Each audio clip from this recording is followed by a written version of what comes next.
All right, I'll call the Brattleboro Select Board meeting to order for Tuesday, November 23rd, 2021. This is a special meeting. Peter, was the meeting properly warned? Yes, it was. Thank you very much. All right, our first order of business is to approve the minutes of November 9th. I'm assuming everyone has read those minutes, and would someone like to make a motion? Daniel? Yes, thank you. I move to approve the minutes of November 9th. Great. Our clerk has made a motion to approve the minutes of November 9th. All select board members in favor, please raise your hand and say aye. Aye. Aye. That has passed 5-0. Thank you very much. Chair's remarks. Save mine for the body of the meeting. Do you have any comments? I do. Thank you.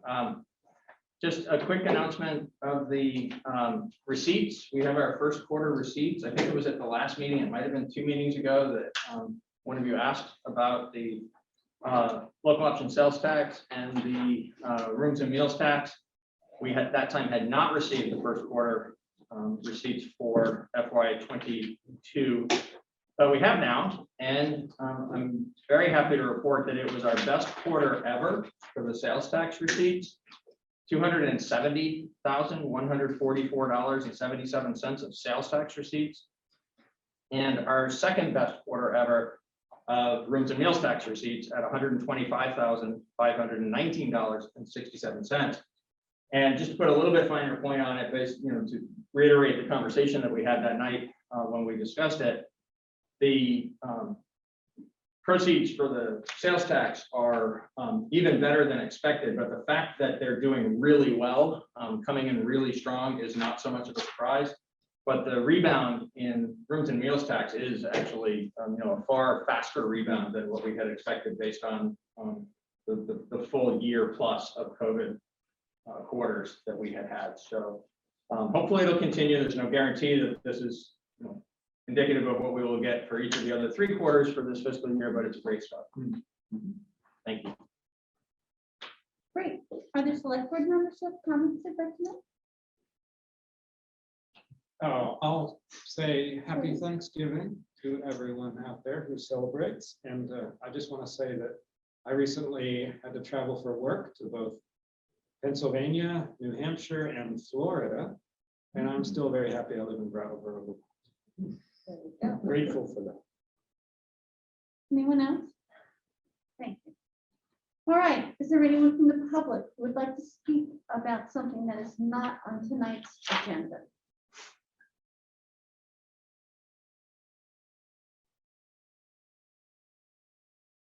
I don't see any little hands. Okay. Unfinished business. The first item is to have a discussion regarding the select board meeting location and procedures. Is there anyone who would like to discuss changing the existing status quo? I'd be interested to interrogate my fellow board member, Mr. Wessel, as he requested this be put on the agenda for this evening. Oh, I think I wasn't the only. You weren't. I also wanted to have a discussion about it. So if you want to go first, that's fine. Certainly. Not, I'm happy. Certainly. Well, I think I would just say that I realized and understand that this is certainly a legal procedure that we're engaging in. Just for those who are watching, who may be watching in the future, we are in the fire department, Central Fire big room. It's a nice place and we appreciate their hosting us. But the public participation room is our current traditional select board room. And then on top of that, of course, there's Zoom for those who don't want to be in person anywhere. I'm not a big fan of this arrangement because it feels like a public meeting that's not a public meeting to me. I'm just 1 out of 5, but I would much prefer having, if folks do want to come to our publicly warned public meeting that they can be here in person. Because we've seen that those at the municipal center location do not number more than 0 to 5, I think. I don't know how many were there last meeting, but I don't expect that there'll be more than a handful this meeting. So that's my preference. Just to throw that out there, that either the public should be invited here or where we traditionally meet from, which actually I think has a little bit better of a overflow room situation, in my opinion. That's me. Thank you. So I forget when it was, probably about a month ago, maybe, where we made the decision to get away from Zoom. At least the board would get away from Zoom and resume our, meeting in person. I'm really happy that we did that. Last week's meeting, it was really great to be in space with you all, and there are little bits of body language, little bits of walking in the building and saying hi and remembering that we're all kind of connected. The connectedness actually, I think, is not insignificant. We don't operate in isolation. We are a board. We each make our own votes and cast, have our own opinions about things, but the relationship I have with you all is important to me, at least. And I would say that that same connectedness extends to members of the public who do choose, if they wish, to come and meet with us in person. I was kind of reflecting on quite a few meetings ago now where we were talking about the bridge build on Western Avenue and the family that would be pretty drastically impacted by that. And they came to our meeting room to speak to us whilst we were on Zoom. And I was very moved by their contribution at the meeting. And when we get back to talking about that topic, I'll have some things to say. But I would, in those kinds of situations, I would like somebody to be able to have access to me. Not that I'm so important, but to us as a board, right? And I think actually talking to people face to face in that kind of scenario is important. I think that the vast majority of members of the public in this town will probably still choose to access the meeting on Zoom. We had a brief kind of return to in-person meetings in the summer, and that still proved to be true. People would sometimes come for like an item on the agenda, perhaps a liquor license or something, show up, do whatever they needed to do, and then go. If people wanted to do that, I'd like them to be able to do that and be in the same room. It does feel kind of slightly odd that like we're here, and I sometimes feel like, sometimes I've only done this once, but like last week it felt like we were sort of having a conversation and the public was kind of watching. I'd like the public to have a little bit more access. And I think when we voted on this a couple of meetings back, my understanding, and we just didn't really talk about it in that meeting, which is how it ended up not being discussed, was that if we were going to be in person, we would be in a room where the public would also have access to us as well, in a physical, in the same physical space. The expectation will be that all members of the public who come to the meeting will be masked. I feel comfortable with that. So I would prefer, for all the reasons Paul mentioned, that we resume meetings where the public can come to our same physical space. And Well, I feel quite differently. yes, I feel that this conversation is kind of a bait and switch. Because we were told, oh, we really need to be together. It's so important for us as a board to look each other in the eye, which I'm fine with. But, we did not discuss the public. And it reminds me of the conversation that we had about the outside liquor license for Stone Church. And we all applauded the fact that the people who run the Stone Church were very careful, and they, and in a lot of places, as a matter of fact, asked for people to show their vaccination card and also have masks and so forth. We can't do that. We would just let the public in with masks on. We can't ask for status, et cetera, et cetera. And that's why I think this is such a nice compromise, because it's just safe. And I'm happy with that compromise, and I appreciate the board's understanding with that compromise. And I think that the solution that the staff prepared is an excellent solution that I'm content with. And I'll be happy looking you all in the eye and seeing the public on Zoom. And I don't think that our relationship with Kurt Dames has suffered at all, because we get to see him and the parrot on his shoulder. And I think that's just great. Do people want to comment?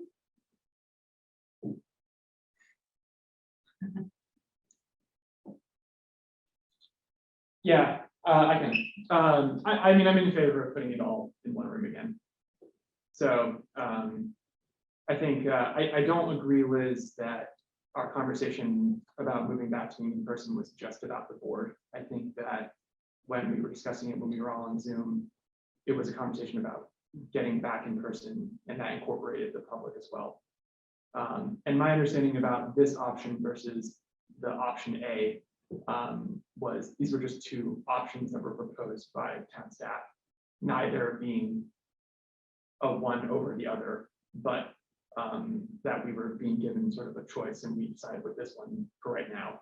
And now having done it for one meeting, I do find myself feeling pretty similarly to Daniel and Tim, that not having the public really have access to us in the same way that they would if they were here in person has a pretty big impact on our ability to serve well.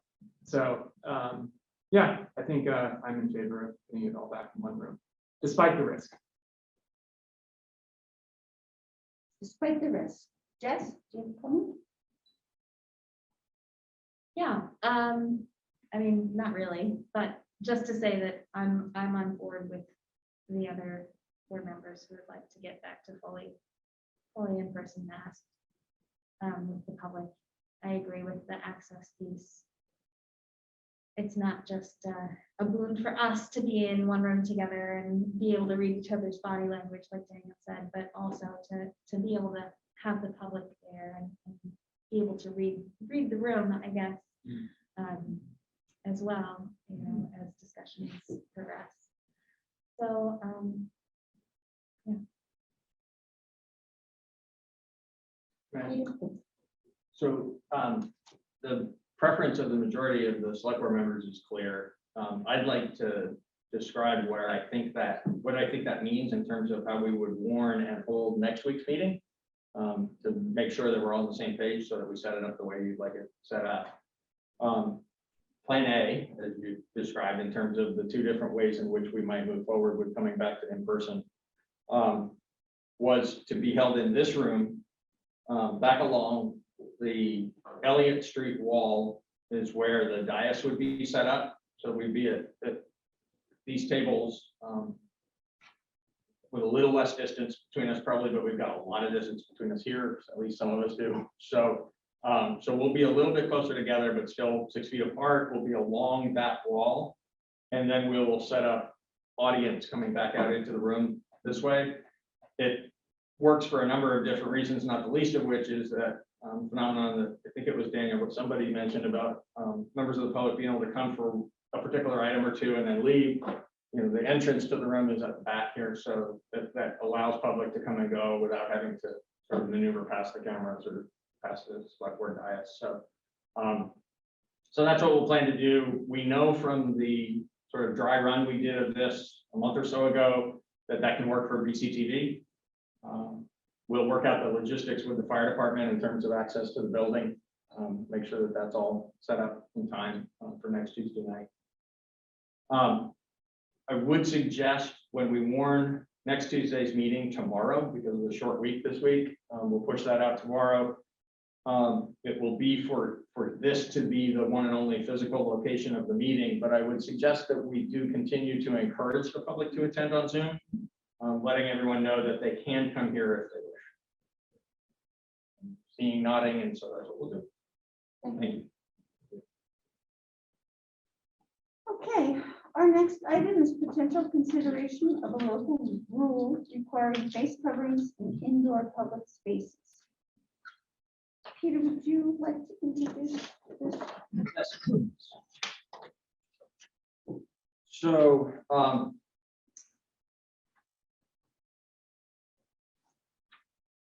don't want to go back through all the history. I would say, just to remind folks for the record, the select board in the early part of COVID did approve a local face covering rule by resolution. Did so under the authority that was vested in you through the emergency order at that time, in the state of emergency in Vermont, and this was in May of 2020. And that stayed in effect for 13 months. You yourselves rescinded it in June of this year. A couple of weeks later, the state of emergency ended, and that would have ended that authority for that mask order in any case. But you, and I think it's not insignificant, actually, in terms of the discussions at the legislative level at the state over the last week. Not insignificant that you as a board exercised local authority both times. You exercised it to put it in place, and you exercised it again to rescind it, when it felt like the circumstances were appropriate to you. You then in August, in response to significantly increasing case numbers and other COVID data, that looking at what was happening here locally and at how that related to the guidelines from the Centers for Disease Control and Prevention, you voted again to institute a town-wide local face covering rule, specific and applicable only to public spaces, indoor public spaces. So outdoors, people aren't expected to mask. Indoors in private, whether it's a private business location that the public is not invited into, or whether it's a private home for sure, that this is not applying to that, not trying to apply to that. This would be public spaces indoors, certainly anything that is publicly owned and operated, but also privately owned spaces like businesses where the public is invited in at their own discretion. At that time, we were traveling under not a state of emergency that made it perfectly clear that you could do this unilaterally, but rather under general law of Vermont, specifically Title 18, which allows you as the local health commissioners to create public health rules that are meant to be preventative or otherwise address a public health issue. You did that. We sent it to Montpelier. You'll well recall that the governor's office rejected it. We were puzzled why it was the governor's office instead of the Department of Health, who Title 18 refers to.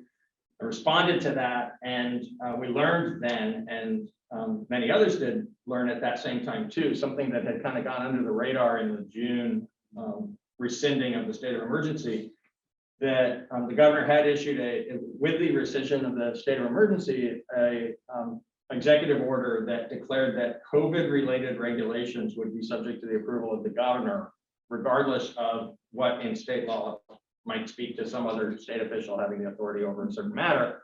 And that's why instead of the commissioner of health, it was actually the governor's office who advised that they were rejecting the action that you had taken for a local mask rule here in Brattleboro. Time went on. Numbers have not gone down. In fact, they've gone up across the state. We are now approximately a month into high rates of community transmission across the entire state. You'll recall that when we were having the discussion about the situation here in Brattleboro and Windham County in August, it was because we were in the substantial. We moved from moderate into substantial, and there was some high counties around us. Windham County has now been in the high category for over a month, and the whole state of Vermont for approximately a month.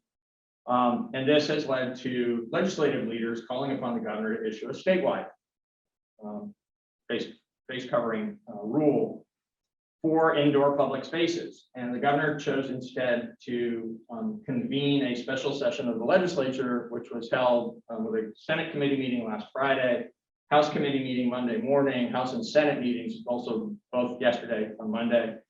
And through that process, the legislature did indeed adopt a special act of the legislature. It was signed today by the governor. And so it is now Vermont law until April 30th of next year that local select boards can in fact do exactly what you did in August. You can, if you believe that it continues to be appropriate, to establish a local face covering rule requiring that people who operate indoor public spaces, requiring that those people require the wearing of masks inside their establishments. We prepared in your backup this evening, which was posted, it was distributed to you all during the day and then posted to the town's website during the day because this all just happened. The governor's signature actually happened around midday today. There is a sample of a sign that we've prepared so that there can be standard, a standard sign people will see in the entrances to business locations. It's got the town's seal on it, and it says, "Attention, face coverings are required in all public establishments in the town of Brattleboro. Thank you for your cooperation. We were all in this together and have a mask on." So the idea is to create something that's a consistent messaging, consistent visual for people. Consistency is really the question before you, I believe. The CDC's guidance related to areas of high transmission is quite clear that people who are vaccinated and unvaccinated ought to be wearing masks indoors. The question before you is whether you feel that it's appropriate and necessary for the town to take an action that creates a consistent expectation across the entire community that this is, the CDC guidance will be adhered to in public indoor spaces, whether they are publicly or privately owned.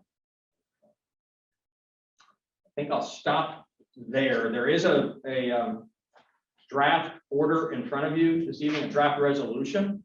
And it is in essentially the same form as what you approved in August. The differences are that in the recitals at the beginning of it, it references now what has gone on both with the data and with the legislation in recent times since August. And then the bottom of the first page is identical, other than the sign, the reference to a standard sign that's been added at the bottom of the first page. But the effective period is worded differently than how it was worded in the August resolution because of the fact that the legislative, the underlying enabling legislation that makes it possible for you to act on this tonight is now entirely different. It's not Title 18 anymore. This is not subject to anybody else's approval. This is simply an action that you would take under what has been approved yesterday and today by the legislature and the governor. There is some language here because of the fact that this is an ongoing situation where the state might take additional action in between now and when you might decide to rescind it if you did decide to approve it tonight. So I've written the effective period in a way that anticipates that you might take action to reverse this, or the state might take action that causes your action to become null and void. And either one of those things would cause the end of the effectiveness of this rule if you did adopt it tonight. And finally, that this is a carryover from what you yourselves decided you wanted to have in the rule back in August. So I put it in again, but you should look, consider whether you would consciously want this to remain there. That this would be on every regular meeting agenda for you on the first and third Tuesdays for you to give sort of check-in consideration to whether you believe it warrants being left in place. If you did approve it tonight. Thank you, Pete. Thank you. Would anyone like to begin the discussion? Ben? No. I've had such a long day and I was just getting my thoughts in order about it. I've been thinking about this a lot the last few days when we knew that the governor had asked the legislature to convene and hold a special session with this one bill to be considered. and he had already signaled that he would only accept a bill like this, and not like this, and not like this. And so the legislature's hands were tied. That the governor did that. Didn't have to. You know, this is not typically a space where we get like into like party politics and stuff. We just deal with graders and roads and whatnot. But this thing that's going on here is about party politics. You know, and when I say the thing, I mean the state being put in a situation where towns are now, thanks to the governor's signature, given the opportunity to put a local mask mandate, order, rule, whatever you want to call it, in place. You can pretty much guarantee that the towns that put this order in place will be sort of heavily democratic, capital D, towns that have high rates of vaccination, relatively low rates of cases, and that the towns that in Vermont need it right now probably won't enact one of these mask orders. And the reason why the governor did such a good job in the early part of the pandemic is he put party politics to one side and led, you know, when the state needed, right? That's like why he was able to enact a state of emergency and do some things that only really a governor can do. And I'm so disappointed that we're in this position. You know, our order from a few months ago made perfect sense. We were just starting to see Delta's impact in this area. We wanted to keep our town safe, and we weren't allowed to do so. So I'm quite honestly pretty cheesed off about this whole thing. And so I'm in favor of us putting the rule in place. I think if we were happy to do it a couple of months ago, we'll do it now. But it is too little, it is too late, and this piecemeal response across the state will guarantee its ineffectiveness.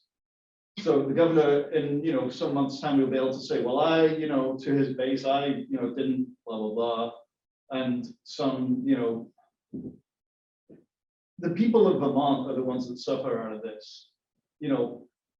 This select board was, I'm sure, going to put this order in place, given our past history. It would be surprising to me if we ended up with a majority not wanting to do this.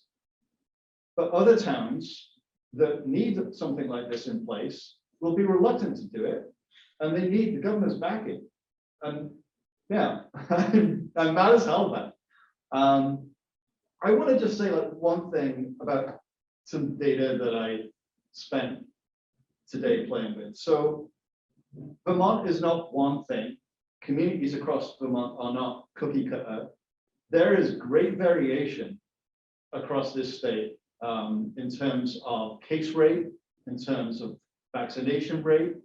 And what we're seeing right now is that some communities in the state are being absolutely hammered by COVID, right? Thankfully, Brattleboro, given our size, we're doing okay, and I think a lot of that is to do with the culture of this place and to do with the kind of expectations that people in this town have. So our mask mandate, if you want to call it that, probably won't make a huge difference in people's behavior out in town. People mostly wear masks in public spaces anyway. It'll tidy up a few things, but it's not going to have this big sweeping impact. But there are other places in the state. I was up in Bellows Falls the other day. I went to Allen Brothers to pick up some lunch because I work right by there. I was like the only person in the place wearing a mask. And so culture really matters. So whether this rule will be followed or not, I think is neither here nor there. I think the people of Brattleboro will continue to do the right thing, and that will be good for us. I wanted to kind of like put it into perspective. So Brattleboro currently has 37 cases per 10,000. The top of the last 2 weeks, the top 20 towns in Vermont have between 176 to 328 cases per 10,000, which is a heck of a lot. So I'm sure we will put this rule in place, but I really wish that the governor had just said, look, Vermont is struggling right now. We need to take care of Vermonters. This is the right thing to do. It won't last forever. We'll get through the winter. We'll save lives. And I'm so mad at him that he didn't do that. So yeah, I'm in favor.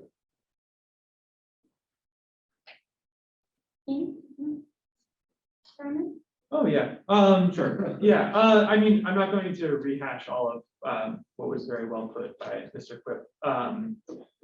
it should be a statewide mandate, and it's not. So it's to Brattleboro to act and do the right thing. We tried to do it back in August on the 17th. We weren't able to. And so now I think the board will again do the right thing, even though, as was put already, this would have been a much more effective thing if we put it in place back when the spike was starting instead of now when we are deep in it. So yeah, I really believe the board will act the same way. I know that we didn't have a full 5-0 vote on it, and I respect that. And I think we may hear some opinion about that tonight too. And I still respect that, but I still think it's the right thing. And you know, I understand that we are all trying to make it through this pandemic and do the right thing for everyone's health. And that is difficult.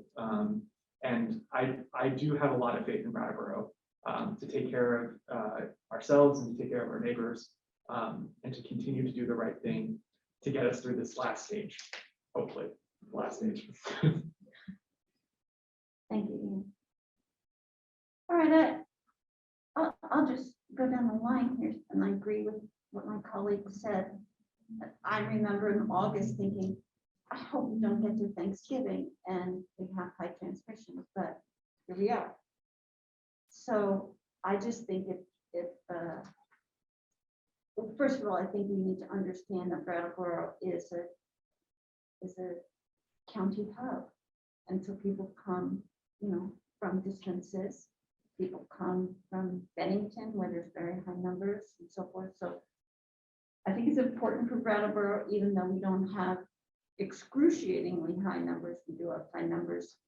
And if, you know, if we stop one person from getting sick, that's great, because this is a public health emergency that I don't think the governor is properly recognizing.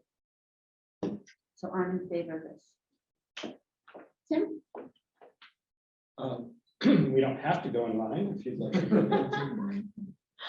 Because I have a feeling I have slightly different view, so. Oh, sometimes Really? I would love to have the last word, so I'll let you go Good, first. that's fine. Just wanted to offer that, you know. Thanks,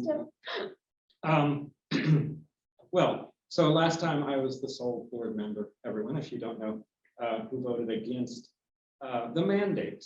And that has to be made very clear that I am pro-vaccination. I am pro-masking indoors, especially when you can't stay appropriate distance from somebody. But I'm anti this mandate, at least, because I believe that this is one thing that the governor keeps saying, and he's getting it right.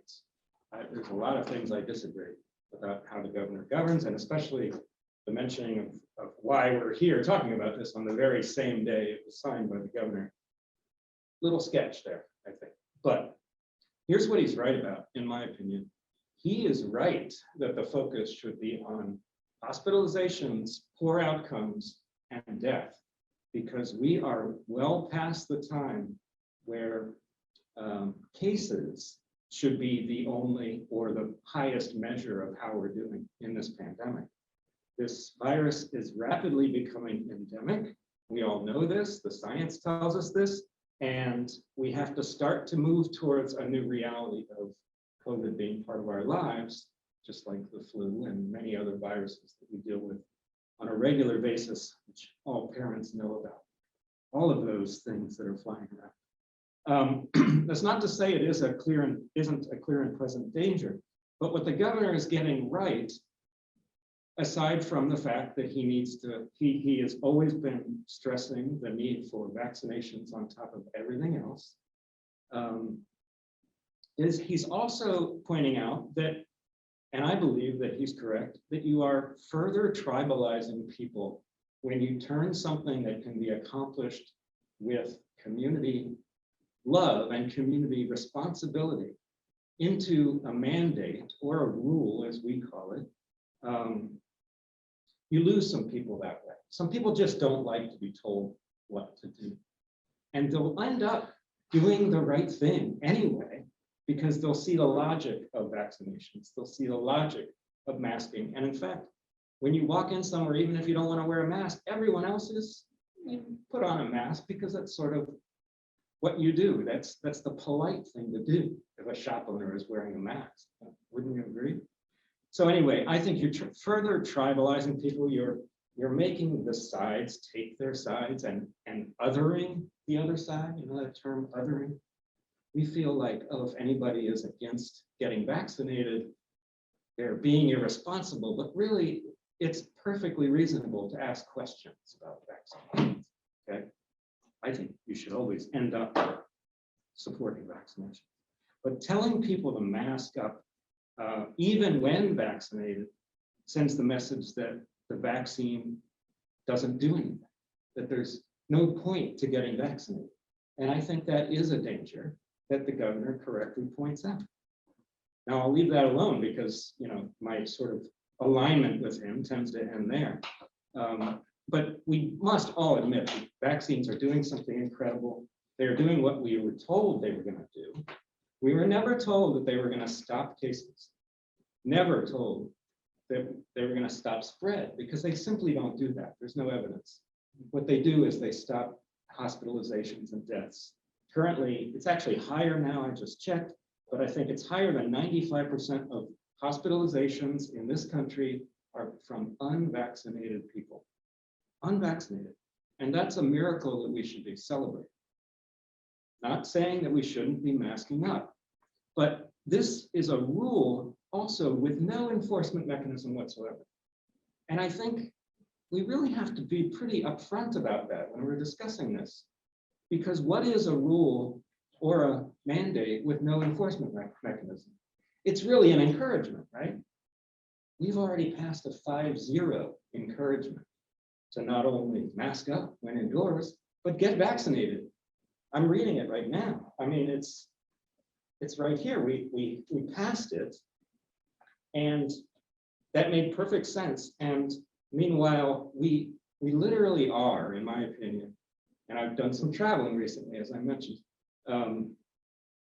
I think we're the most masked up town in the most masked up state in this nation. Okay, we're certainly in one of the highest vaccinated towns and the highest vaccinated state in the nation. And all that vaccination stuff was done without a mandate, right? So we've gotten to a pretty good point.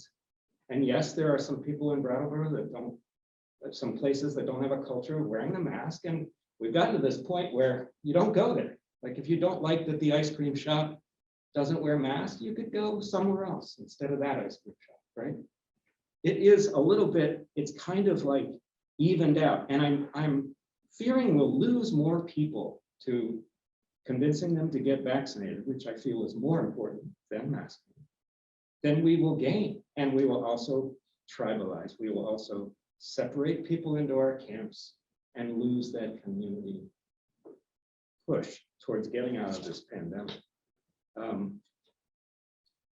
I think if any town does not need this mandate, it is Brattleboro, Vermont.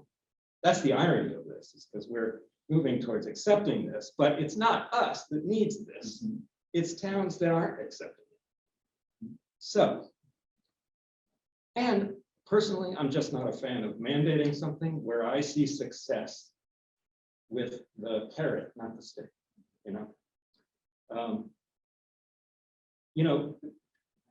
You said that the people of Brattleboro are going to do the right thing no matter what we do tonight.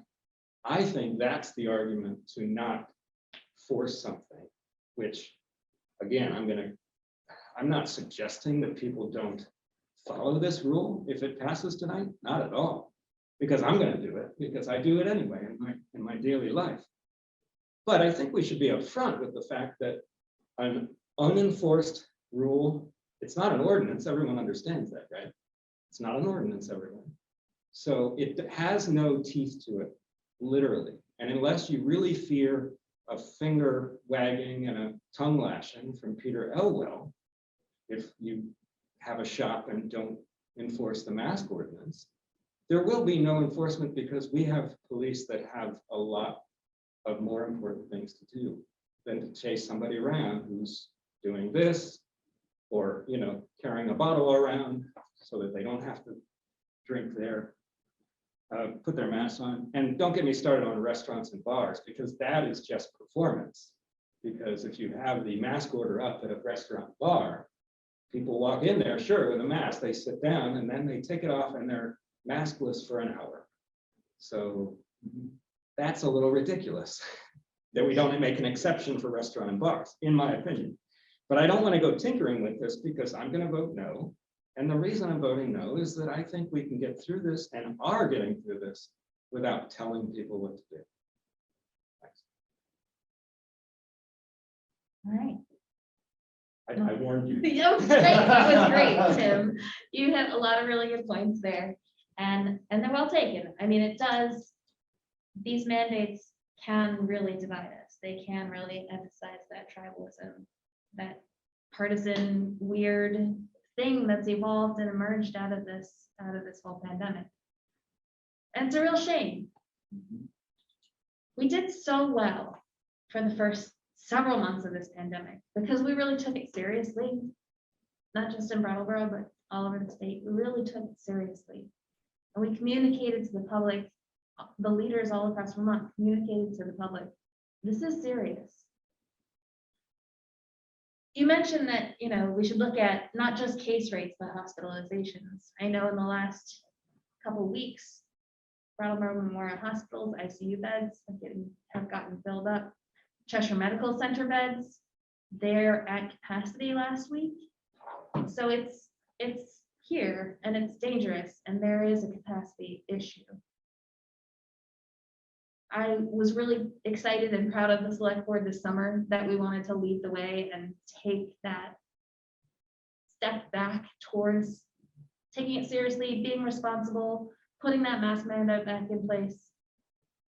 And I was really disappointed that the governor wasn't on board with the way that Brattleboro wanted to take the leadership on that and say, hey, it's time, we think we should step up again. Now that we can, we must. I mean, I'm so glad that we are now going to be allowed to do this. But to me, Tim, in some ways, yes, it's a token effort. The rule is not enforceable. But at the same time, it's a way that we as a board can communicate to our community and to the visitors passing through that we're taking this seriously. We care about the people that are vulnerable here and that we want to protect them. So that's all I have to say. Thank you, Jess. You know, something that, that I think the answer to the tribalism issue is the fact that what Jess said, that we're doing this because we care about the public health of the population. And so we're actually, mandating with love and care for our citizens. So, I don't think that we have to go into any sort of reverse psychology that people will wear masks more if we tell them not to. So let's tell them to wear the mask. And let's have a vote. Oh, I was just gonna say, Liz, I do have two logistical questions about the mandate as it's written. And the first one is Tim brought up restaurants. And bars. And restaurants and bars, there doesn't seem to be space for that in this language. Because it just says masks required in all indoor locations. If you're eating or drinking, there's not an exception for that. And I wondered if we wanted to make some space. And the other question was about reviewing the mandate every single select board meeting. I just wanted to ask you and Ian and Peter if you thought that might be something that could get put on the consent agenda, like financial report. If nothing has changed and there's really not a serious need to address it. That's an excellent idea. I mean, unlike. I want to be clear though, the financial reports are no longer on the consent agenda based on the 3 board's decision, like last year. I think that's a great idea. I think that putting it on the consent agenda each meeting satisfies our requirement to review it every 45 days. I actually would like, if it's possible, to incorporate the April 22nd, April 30th date in the effective period language. I don't know, it just seems to me, the portion that says, when an action taken by the state of Vermont nullifies its rule. Yep. On or before, right? Yeah. If you want to speak to it, but I just think it would be a more complete paragraph if they incorporated that date. If I might speak both to the April 30th and the restaurants. Please. Is that okay? And actually, the restaurant piece, I think, leads to a comment about enforcement in general that I think is appropriate in terms of just making sure that we're all on the same page, or at least all understanding what's before you equally. I'll speak to the April 30th first, because I think that's the simplest. I actually thought about putting that in here. For the folks who haven't been following this over the last couple of days in the legislature, the reason April 30th matters is that the legislation that was adopted explicitly says that it will expire on April 30th, and therefore any rule that's adopted under that legislation, temporary legislation, will also expire on April 30th. For that reason, I was going to put that into the effective period, but I also know from my own participation in the deliberations of the legislature over this last weekend, I know that there's going to be further consideration of this whole matter in January by the legislature. And really attempt diligently not to speak to party politics, but it's almost impossible on this issue if you're just reporting the facts of what has just occurred at the legislature in Montpelier between the legislature and the governor.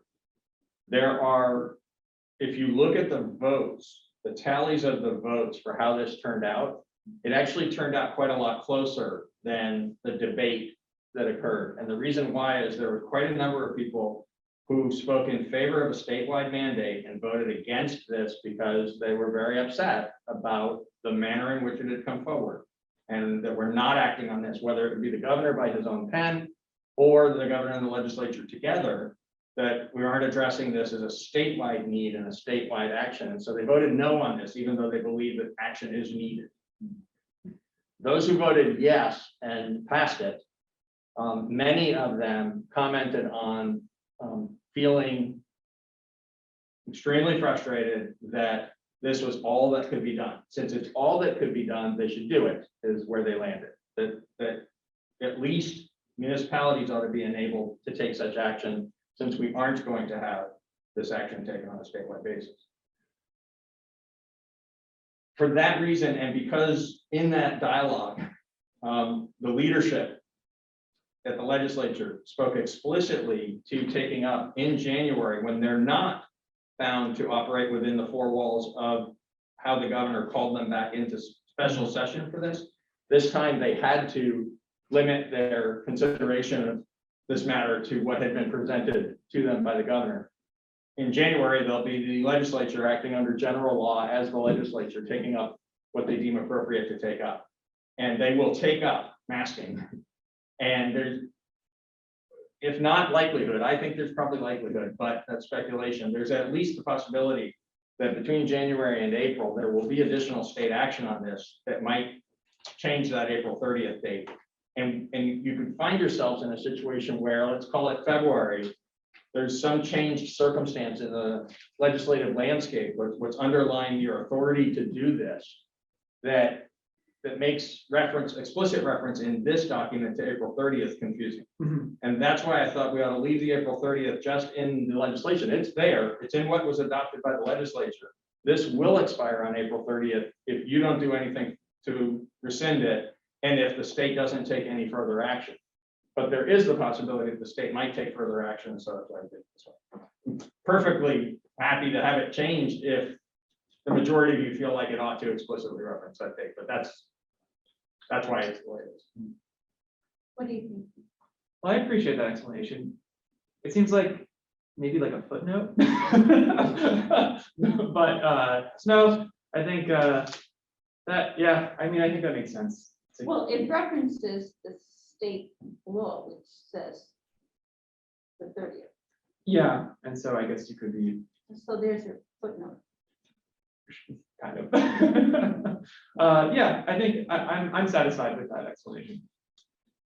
Thank you. Speaking to restaurants, I think this one is far less cut and dry. I think there's just kind of a gut read. You need to give a collective gut read to your sensibilities of what is appropriate here. The decision that you made back in May of 2020, or the select board made at that time, was that there are clearly, if somebody is going to eat and drink, they're going to take off their mask to eat and drink. That I don't recall that it was explicitly voiced this way, but the essence of what I took away from the decision you made at that time was exempting restaurants would be exempting restaurants, right? And you don't want to necessarily say people don't need to wear a mask into a restaurant. It'd be appropriate for the staff to be masked, which staff in restaurants often are. It'd be appropriate for the patrons to be masked, except when they're actively eating and drinking. And the enforcement of that in a restaurant or a bar is up to the proprietor, just like it is in a retail shop. It is understood that people will take off their mask to eat and drink if they feel safe going into a restaurant rather than doing takeout, right? So there's just all those different dynamics in play.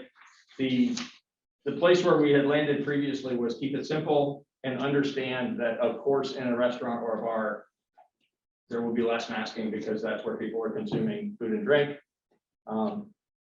If you chose to put language specifically in here, that wouldn't be wrong. It would just be, something we'd have to kind of word carefully so as not to just give a blanket exemption unless you chose to give a blanket exemption. This sort of gets into, Madam Chair, Yes. is that okay?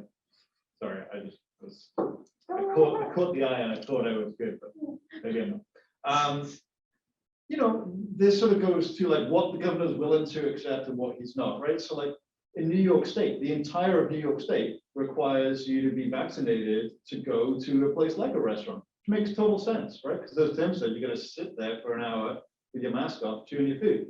So let's have some protection for the staff and the other patrons, by requiring proof of vaccination. I would love it if our town's restaurants, as a body, decided that's what they were going to do. The Marina did it a while back. Who else? Canal Street, Flamingo. Flamingo. Okay. All right. Well, I know where I'll go get breakfast sometime. And the Stone Church. And the Stone Church, right? And the Stone Church is slightly different because they are sort of requiring people to wear a mask the entire time, whereas like I really want this winter to be able to live my life about as close to normal as I can, and that would involve going to some of Brattleboro's fine restaurants.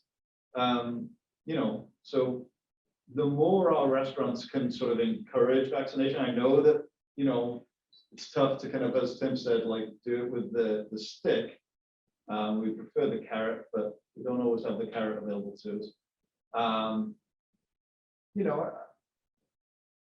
So I'm just annoyed how limited the options the legislature were given, and thus in turn boards across the state are given. We're limited. I don't want to say thank you to the governor. I don't want to say thank you to the legislature. I mean, I guess I kind of do, but I'm sort of reluctantly voting in favor of this rather than being like, yay,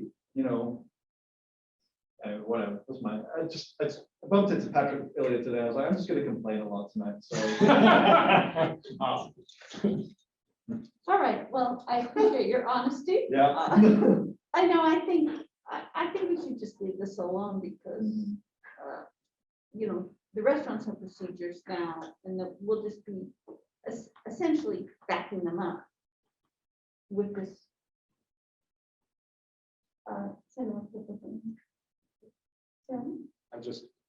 I wanted to just acknowledge what you said about the consent agenda. Is there general agreement on that?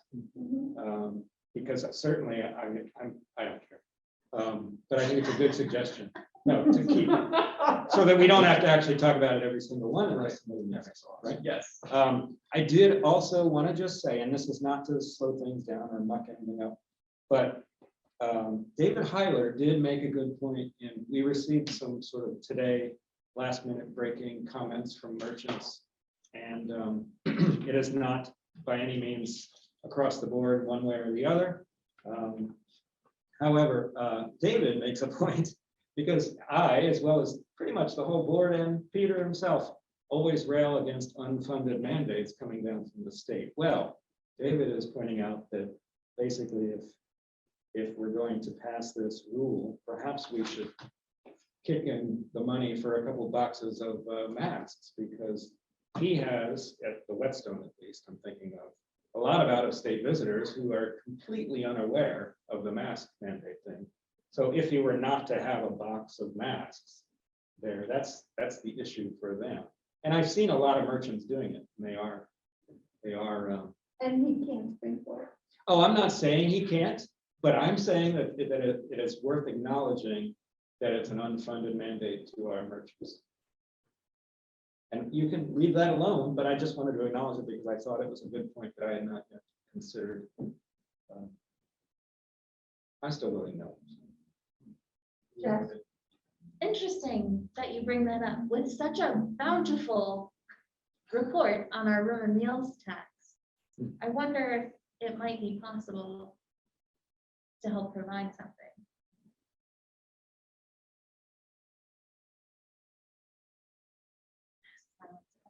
Well, I won't answer. Certainly two people seem interested in it. Yeah, I'll speak on both. I'll speak on both the restaurants, just generally speaking. I feel like, Tim, you talk a lot about like risk assessment and people like, you know, taking on risk in their lives with, as we move forward in a new normal pandemic. And look, everyone has been living through this pandemic for over a year. Everybody knows that when you go into a restaurant, even with a mask mandate, it's a higher risk because people are having their masks off. And that's a personal choice that everybody's going to make. So, you know, I don't think we should mess with it in our order, it's not a mandate. And I think that that's just sort of the reality. I think that it does undermine it some, but it protects staff a little bit. And if you're not eating or drinking, you should put the mask back on, because that's what it says. And I really think that we should sort of keep it the way it is. I would be curious how much what kind of money we'd be looking at. I'm not gonna shoot from the hip. Honestly, if it's something you're actively enough interested in, I think you should let us, you know, do some analysis based on number of business licenses and, you know, cost of a box, and come back and give you a real number. It feels, you know, if I were shooting from the hip, like it's not much money, but it's a lot of businesses and I don't know how much money it is. So I think you should make an informed decision if you're gonna move in that direction. I kind of see two ways of doing it, right? Either we provide masks to every single business, or we inform businesses that they could come pick up masks if they wanted to, if they needed to. That might change sort of the assessment. Well, I think Plan B is definitely preferable to Plan A, because, you know, my husband and I each have businesses and we don't need a box of masks. Yeah. Unless I'm, you know, massively wrong, many businesses received funding because of COVID. And some of that COVID funding, just like how the town is receiving funding, is about managing COVID impacts, like buying a box of masks now and then. I know what you're saying, Tim, right? Like, we don't want to say to, you know, business A, you have to do this and now go and get your stuff. And like, this is not a new thing. You know, we've been in this for over 18 months now. And like, the vast majority of people got a bunch of masks lying around, and I'd be surprised if there are many people who are walking into businesses and other places. It's not just businesses, it's, you know, places that provide services that the public access. There are lots and lots of masks hanging around. I don't think we need to spend town money on a box of masks for this business and that business. And, you know, I get what you're saying. I don't know. I'm feeling like saving money these days. And this is a way to save money. That's a good time of year. Yeah, exactly. But and I also think that if you're running an establishment or several establishments, you can include a box of masks in your business plan. I simply bring it up because it's a little bit more of something we're asking our merchants to do if we have a mandate or a rule, excuse me. Because we're with that rule, we are asking them, I assume, to put that sign up, which is a good sign, by the way. It's a good we're asking them to put the sign up and police it, essentially, to some extent, right? But Tim, So I'm just pointing out that that's yet another thing we are asking our merchants to help our community out with, right? and most of the merchant surveys said they were already doing Yeah. it. So And in favor of ordinance. they're already or- doing it. Oh, not, I wouldn't say all of them. There's No, certain- not all, but a majority. So, I didn't count up, but I will now. Please. I think we'll find it's about 80%. are we Oh, my God. ready to vote? Sure. Anyone want to come up with a motion? May I just suggest to you, since you don't have an administrative report that contains this item because it's late breaking news. I think based on the very complete discussion that you've had and the indication that four of you really didn't mean to be sarcastic. But there's clarity here that four of you want to move forward with this. So I think a simple motion that says that you're moving approval of the resolution to establish a town rule requiring the wearing of face coverings in public settings indoors. You're moving the approval of that as presented. Are we gonna, Madam Chair, Yeah. were you gonna invite the public in case there's anything? I've been keeping an eye. Okay, no, it's just that sometimes if you Yeah, don't actually I'll ask. put the space out there. they're That's not- true. Yeah, That's thank a you, point. Jim. Yeah. Are there members of the public who would like to speak to this discussion? Thank you.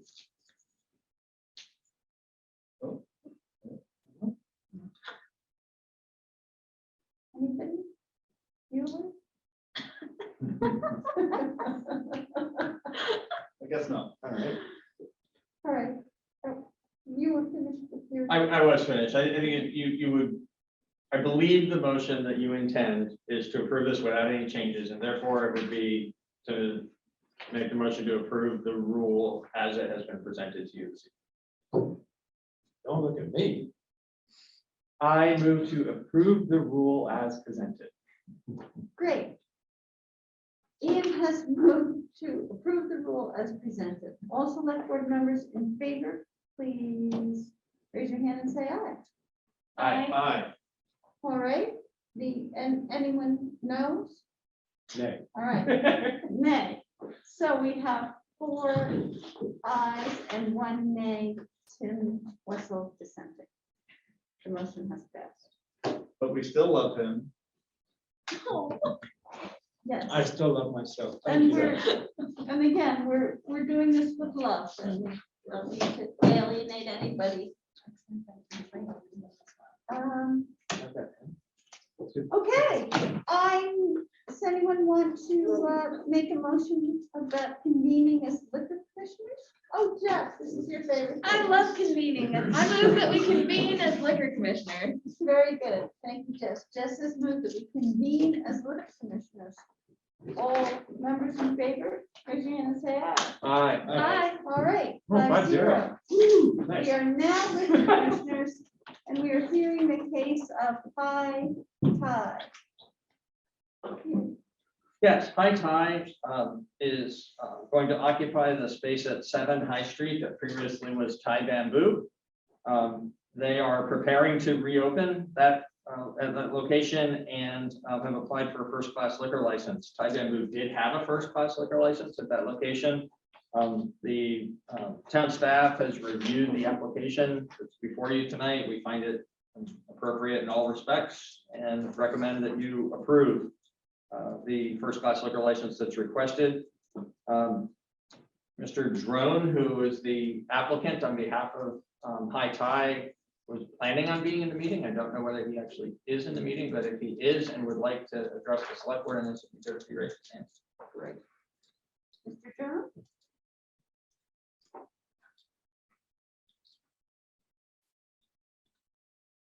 Notwithstanding the fact that he might not be in the meeting, staff would still recommend approval because it's so straightforward. It's a location that has had this exact same permission in the past, and everything is in order in terms of the application that they filed with the town.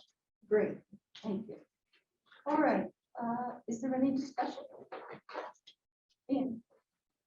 Tim. No, You no, raised your no. hand up first. Oh, I'm sorry. No, I have a losing story. Oh, wait. Oh, we have somebody with us.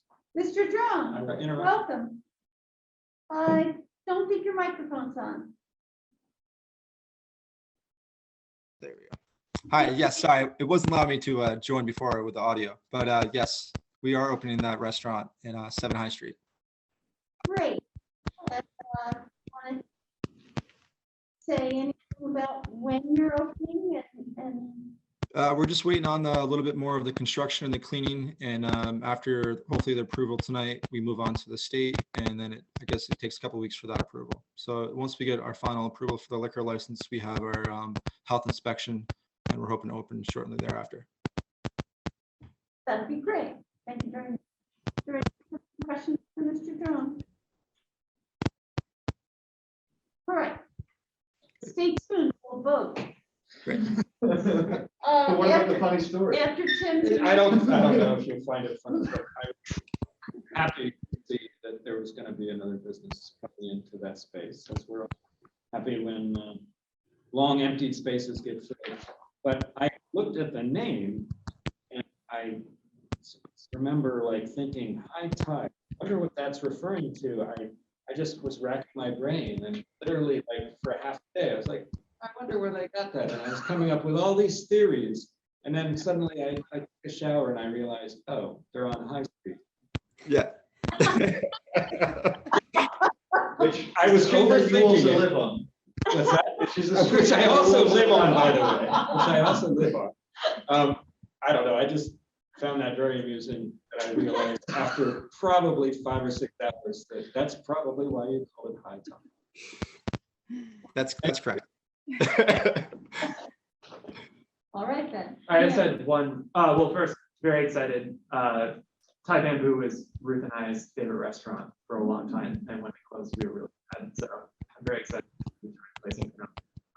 I just had an administrative question, my favorite. So every time we have one of these, I have to go through it to see whether it's the one that would require a owner or somebody to be in the meeting or not. And I went through and this was one it required. And if we hadn't had somebody here, I was about to bring it up. So I'm curious, can we strike that from these, or is it some statutory requirement? That's a good question. Make sure that that isn't just carrying through into the ordinance, something that is required in statute, but Yeah. so long as it isn't, yes, you could adopt an ordinance that would amend that requirement. Because to be very clear, like if we had had a representative from the business up here, staff's recommendation, I would have taken at goal and gone forward and approved it, but it would have been directly in contradiction to be a new licensee must be present at the select board meeting. Number one for the, what we're. Thank you for calling that out, because I obviously didn't know that. We've always had them here, and I didn't realize it was a requirement. Yeah, so. Procedural question add-on. Yes. Oh, is this in actual fact a new licensee? Yeah, Yes. because new business. It's in- No. No, and that's what I meant by, I had to pour through to see whether it was, Okay. because if it's not a new licensee, they don't have to be. Yeah, The So licensee it's is the even operator, inconsistency. not the location. Okay. Yeah. Very Even well. when the business changes hands and doesn't change its name, the new operators have to get a license, Okay. a new license. Any more select board members want to comment? All right, is there anyone from the public who wants to speak to this?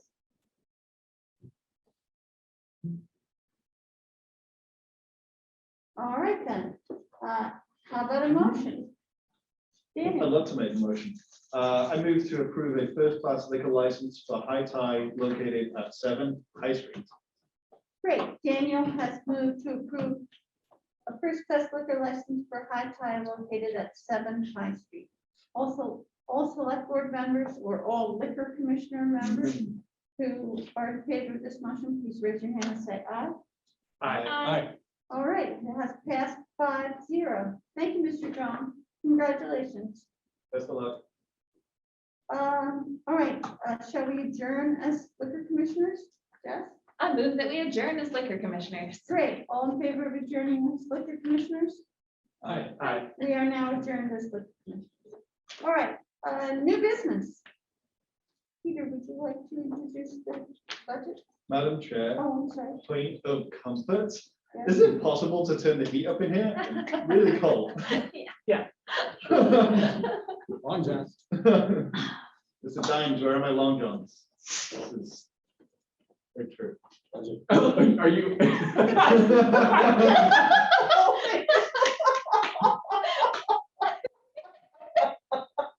That is TV gold, right? Yeah. Could you have done that perhaps? Well, I feel like when we're in a meeting, I'm reluctant to sort of get up and move around unless I just go into the bathroom, otherwise it's kind of weird. You know, like, If we were essential. Thank you. Thanks. Let me know in a few minutes if that. yeah, thank you. Sure. You want to borrow my jacket? I'll leave No, it. I'm Do you want my, do you want a second, Susan? No, I'm okay, thank you. Very kind of you. The two items of new business this evening are continued, they're both are occurring under the continued consideration of staff's proposed FY23 general fund budget. Tonight is the night that you'll be hearing from the fire chief and the police chief about the fire department's proposed budget and the police department's proposed budget. I'll have very brief introductory comments about each one, beginning with the fire department. Almost the entirety of the overall increase, and Chief Howard will be speaking in a moment to the operations of the department and the rest of the budget, but I just want to point out that $42,652 of increases in staff salaries, and the whole department budget is only increasing $50,072. And there's some initiatives that he's going to speak to that are important, that are actually some additional investment in the future of the department in ways that go beyond past years. There's other items that are going down, some of them substantially. And so my point here is that what you're going to hear from the leadership of the fire department is going to tell the story about fire department operations under the new leadership. And in both the fire department's budget and in the police department's budget, when that comes up later this evening, the salary and benefit related information is not under the control of the department. It's actually been, that portion of the budget is prepared by Patrick Moreland and myself, and largely based on the collective bargaining agreements. So just trying to make that clear that what's within the control of the chief and the assistant chief is actually coming in basically at even or below. And we're on page 2 of the budget.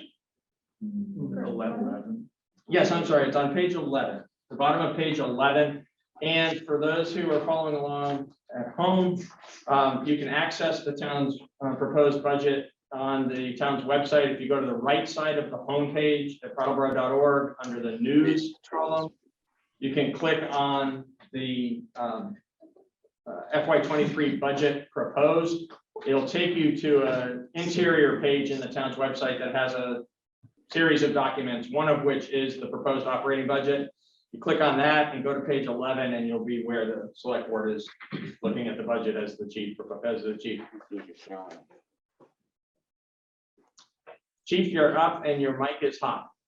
Okay, I'm trying to share my screen here, so bear with me. We're seeing the cover page presentation. Okay. Well, good evening. For everybody that's watching, if you don't know who I am, I'm Leonard Howard. I'm the fire chief. And this evening, myself and Assistant Chief Key are here to make our presentation. I first want to start, and I feel it's important that our mission statement and core values that you and the public know that Assistant Chief Keir and I make staff adhere to very strictly. And our mission statement is we will remain focused on providing a safe environment for people of our community.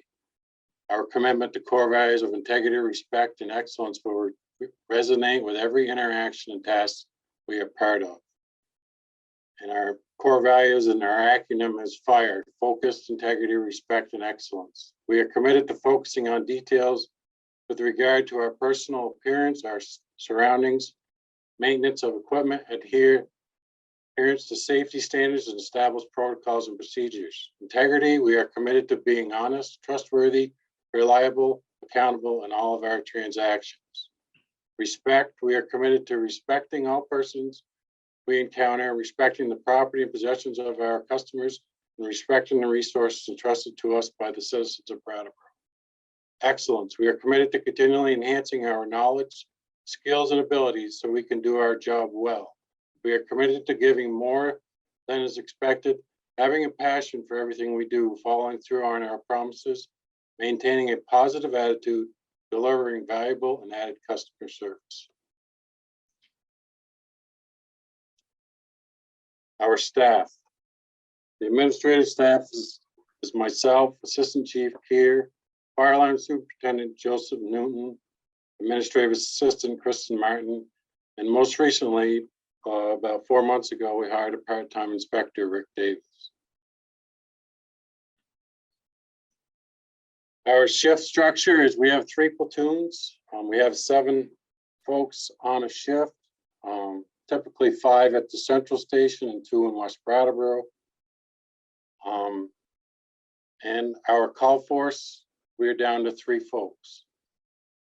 The shift is 24 hours on, followed by 48 hours off. And I put on here for the last 30 years, this department has functioned with this structure. And that's an important topic that I want you to understand is back in 1987, when I joined the call force, we had over 30 people on our call staff. Today we have 3.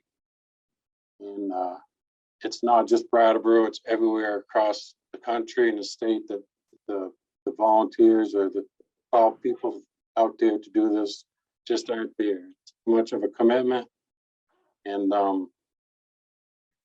life's just too busy. So with that, back 30 years ago, when we had a working fire, you know, we had the folks that were on duty, the shift, and then we relied on those 30 plus people coming in to help. Well, now we just got the shift and the 3 folks left on the call staff coming in, which we rely on mutual aid. What mutual aid is, their numbers are hurting as well. So I just want to let you know that not this year that we're recommending any staff increases, but I can assure you in the near future that most likely we will be coming. Call volumes for the last 3 years. As you can see, we're right around 27 to 2,600 calls a year. Last year, 2020, we were down a little bit, and that's due to COVID. The first few months of COVID, our call volume really dropped off. But since then, it's rebounded and is even busier. 2021, this is as of today, we're at 2,394 so far.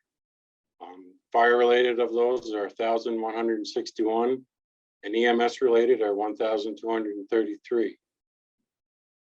623 of these calls were overlapping, which is 26.02% of the calls. And what I mean by overlapping is we have three different crews that are out on calls at the same time, which is becoming a norm. And I did mention mutual aid. You know, the numbers, our volunteer numbers are down and theirs are way down. Being so, we are being requested mutual aid now. Typically, it used to be for major incidents, but now we're getting called for routine incidents, you know, like a car accident or fire alarm sounding because they can't get somebody to go. So you can see that so far this year, we've been requested 85 times out of town to help other towns. So that's overall, even if people don't understand that numbers on a fire department in a town around us even affects us, because one, we're not getting as much help when we call for help, and they don't have the help to sometimes take care of their own calls. Our budget. 83% of our budget is staffing. 17% of it is operating costs. Some of the big things in the operating cost for us is vehicle maintenance, medical supplies, which is a new line item, which I'll go over in a few minutes, clothing, building repairs, and this year we have a one-time thing in the budget for the strategic plan that I'll go over here shortly. Services that we offer, obviously we do fire suppression, fire prevention, advanced life support, medical, hazardous material response, swift water rescue, high and low angle rescue, confined space. We're offering stop the bleed trainings. Next month, we're going to be doing CPR AED training for the whole entire town staff, as well as we'll be offering it to the public. Fire extinguisher trainings we do quite often for businesses, fire safety presentations for businesses, schools, elderly housing homes, etc. When we do have a fire, we do perform our own fire investigation inspection into why or how the fire started. And then rental housing inspections and health inspections with AC Care heads up.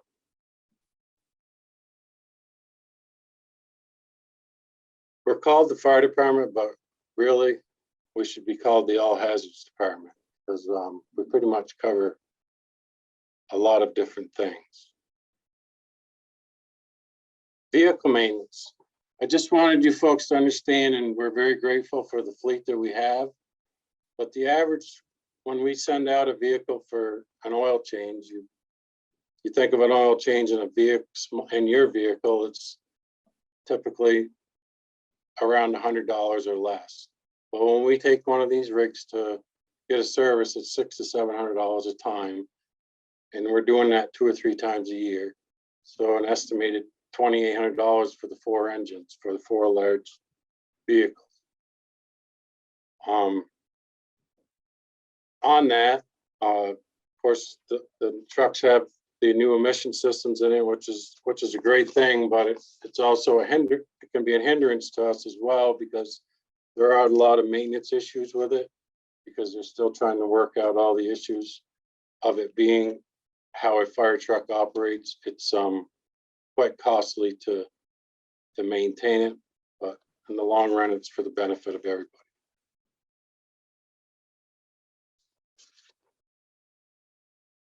One of the big line items that you'll see is clothing, and in our budget. And clothing line item is responsible for purchasing gear as well as the uniforms for each member that we have. And I just wanted to give you an idea of what it costs to equip one firefighter.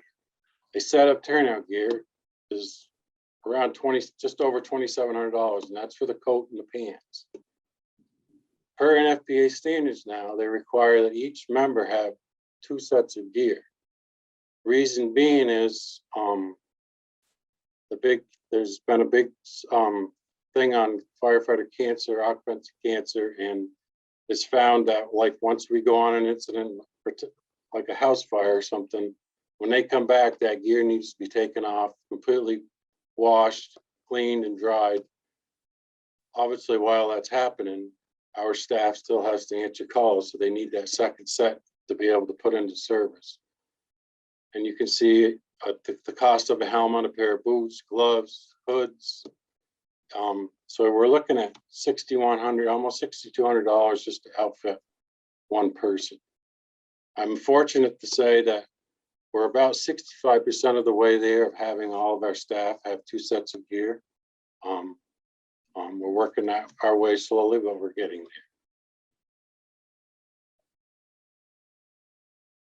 Medical supplies. You'll see that medical supplies is a new line item this year of $10,000. And as you can see, when I showed you the call volume, that over 50% of our calls are medically related. And obviously, when we go out, staff is using supplies which we do not get reimbursed for. And we're not looking to get reimbursed for, but I wanted you to understand what it actually, what staff is doing and what they use when they go out on a call. And you can see here the different things like glucagon kit for a diabetic emergency is, when we do that, it's $282 to put that back into service. We have to buy that. So we're ready to go to the next call. So we have that on hand in stock.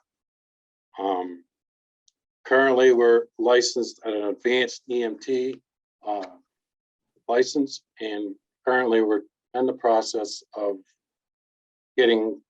applying to get our paramedic license. As I'm very proud to say that we currently have one paramedic on staff. We have a second guy that's currently 3/4 of the way through his paramedic class. So by March or April, we'll have our second paramedic on staff.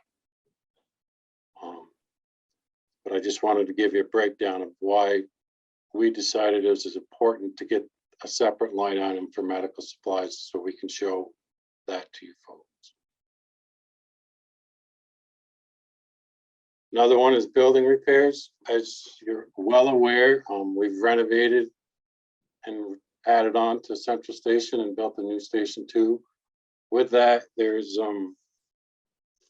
added costs to that, being that at Central Station, we've basically doubled our square footage here, which makes a lot more area to take care of. And just a few examples of why the building repairs has gone up. Now that we have an elevator here at Central Station, we have to have that inspected quarterly. And for the year, and when they do so for the year total, it's $2,400 a year to have just the elevator inspected throughout the year. Our HVAC system obviously is much larger for both stations. And we have a service contract for those. That's $3,100 a year. Each station has a generator, and we have to have an annual service contract of $1,000 for each station, so there's $2,000. Our kitchen now has a hood system in it, fire suppression hood system in it. That has to be inspected twice a year for $628 a year. So this is, as well, on top of that, the building repairs is supplies to take care of it, all the cleaning supplies and so on and so forth. So that's why it's important that we had to increase this line item. I do want to go back to the staff portion, and I apologize for that. I'm very happy to say that, as you all know, we've been working very hard as a town to diversify our staff.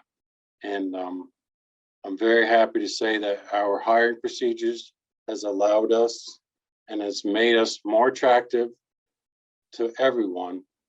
And over the last year, I'm proud to say that we've hired 3 people of color, and we've now have 2 females on staff. So I feel as a chief, and I know Assistant Chief Keir feels the same, as we're very proud of on how we've diversified our department, and we are happy and look forward to continuing to do so in the future.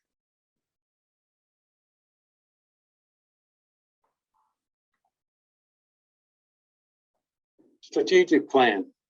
In my almost 34 years on the department, I've never known us having a formal strategic plan. And as the leadership of this department, Assistant Chief Keir and I feel that it's very important that we do have one. And as you can see here,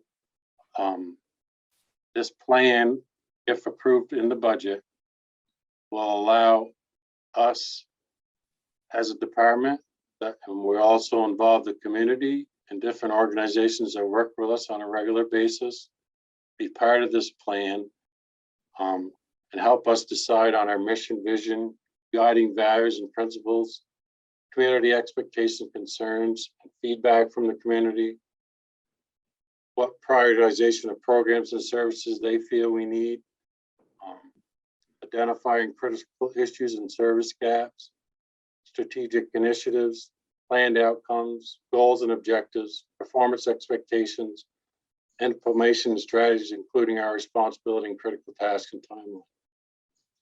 I feel this is very important, not only for now, but for me to prepare this department in the future when I'm not here.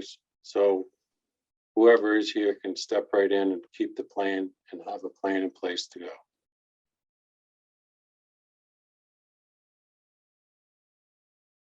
Capital expenses.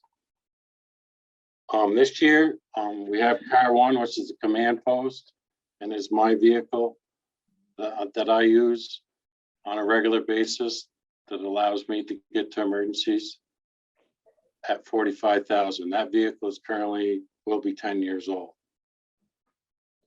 12 lead cardiac monitors. We currently have 4 that are in service. Currently, those 4 they're operable, but they're at the point where they no longer can be. You can get parts off the internet or whatever, but the company that actually made it does not actually service it or make parts for it anymore. So as obviously this piece of equipment is very important equipment to us, as we're doing over half of our calls are medical related. So with this plan, the plan that we have found is that they'll allow us to get 4 monitors and put them in service on July 1st. And over the next 4 years, they'll allow us to pay for one of those monitors each year, which I think is a huge step and a huge improvement for us. I put the fire truck fund in there because every year that's in there, put so much money away, $115,000 this year. Next year is $120,000 for the fire truck fund. And a couple of other big things is our utility brush truck we're going to refurbish next year instead of replace. And in 2025, we'll be replacing the bucket truck, which our fire alarm superintendent, Joe Newton, uses on a regular basis.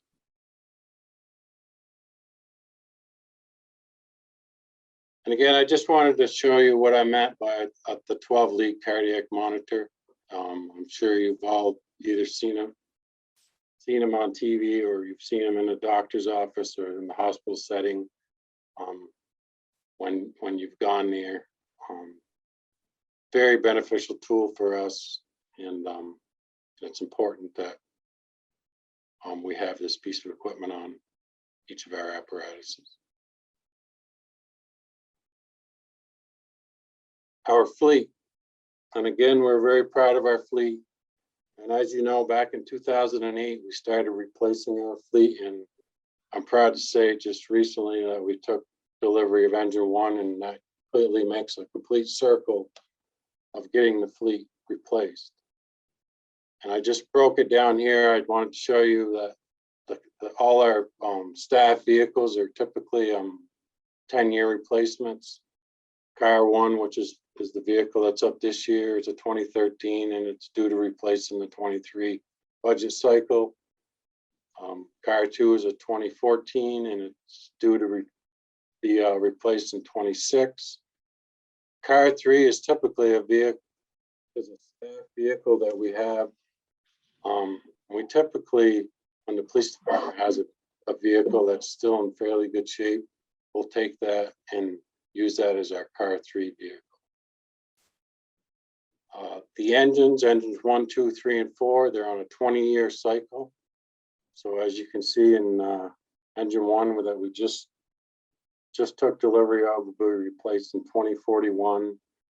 Engine 2 will be in 2038. Engine 3 is in 28. And engine 4 is in 2032. And the ladder truck that we got a couple of years ago will be in 2044.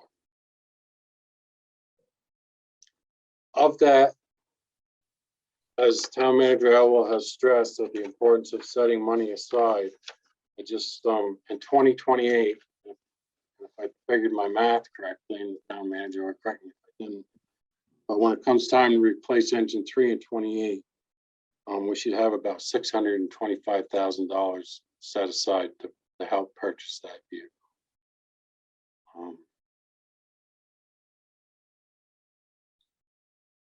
I put my assistant chief's contact information up here. If any of you have any questions or ever want to come in for a tour, that's open to you as the select board and it's open to the public. They're more than welcome to come anytime. Or if they just want to come in and sit down and talk with us, email us or call us and we'd be happy to sit down and show you around and see what you have for questions. That's my presentation. I don't know if you folks have questions for Assistant Chief Keir and I. But if you do, let us know. Great, You know, thank you very much. Well, I just have one question about the strategic plan. Yeah. There are consultants who prepare such an item, and and will there be a public bid, or how will that person be retained? I have done some research and talked to a lot of fire chiefs in state and around the country, and the Center of Public Excellence is the one that comes very high recommended. And that's who I would hope to that we chose, but I would leave that question to the town manager as it is over a $10,000 item, so we most likely would probably have to go out to bid, but I'll refer that to him. Thank you. Other members have questions for Glenn? Oh, no, Peter was gonna. Did you want to address that or?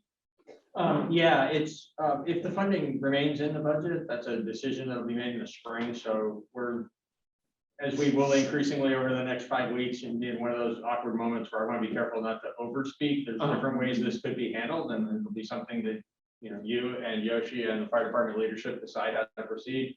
But indeed, there are options available, and certainly some that are going to come more desirable than others in terms of their experience and recommendations, and Chief's done some research on it, so I think he and town manager Yoshi Manali will be in good position to advise the board when it comes time to actually use this funding and go out and begin the strategic planning process. Thank you. And Colleagues? Yeah. yeah, I think so. That kind of, I was going to ask this kind of a offshoot question to that. So the 25,000 is kind of for retaining somebody to help make that plan. Okay, absolutely. Because it sounds like all what the plan will achieve is great. I just was kind of having a hard time understanding where the number was coming from, but that sort of answers it. Kind of like the planning department. Yeah, exactly. The other thing I was going to just comment on was thank you for letting us use your space. And I really appreciated the explanation on the building maintenance, because I looked at that and thought, man, are we doing something? Have we been not really planning this out or something has such a large increase? But wow, when you add up all of those inspections, it really takes up most of that right there. So Yes. yeah, thank you. Thank you for going into that detail. Yep. It's interesting, Ann, because the fire department personnel does their own regular maintenance on the buildings, isn't that correct? That's correct. Yep. After the day-to-day maintenance, we do. Yep. Yeah. Yep. I guess one thing I didn't hear addressed is the big reduction in rental housing overtime. And it's been a while since we've talked about this program, and I know that COVID really impacted it. Could you kind of give us an update on like how that program is working and how it's being funded? I'm assuming some things must have changed. Yeah. Can I speak to the change and then ask the chief to speak to the operation of the program? So you heard him when he was referring to the staff allocation in the beginning, talk about the part-time fire inspector. We moved to that model of staffing that program earlier this year because we could actually save money and have better continuity in the operation of the program compared to working firefighters on overtime. So this year, it was just a mid-year change. For next year, we're actually showing that in the budget. So the fire inspector's pay is in the staff salaries line item. And the rental housing overtime has been reduced to almost nothing. There's still a little bit in there, $5,000 to accommodate when there are additional resources where we need to call on a firefighter to assist. Right. But definitely there were some COVID impacts to that program, and now it's active again, and the chief ought to speak to how it's functioning. It's the program is going very well, and the town manager is correct. We did get in a little slowed down when the COVID hit, but we are catching up. Assistant Chief Keir reported me today that they're catching up. They're just about done with zone 2. As you all recall, we have 4 zones. They'll be starting zone 3 in June. So we're just about caught up from what COVID just put us behind. And adding the part-time inspector was just a great move for us. The continuity, as the town manager said, is the people are meeting either Assistant Chief Keir or this part-time inspector. So they know who they're dealing with. They know on a regular day basis who they're going to talk to. And it's made the whole program much smoother. And as far as measuring the program, I can knock on wood, I shouldn't say this, but we've clearly seen a reduction in fires. I'm proud to say that the only fire that we've had this year with a significant property loss was in early April when we lost a mobile home in Black Mountain. So other than that, we've had small fires, but the reason the fires have stayed small is because of this inspection program or because of our fire prevention, early detection, confining the fire very quickly to a small area. So this program's definitely paying for itself.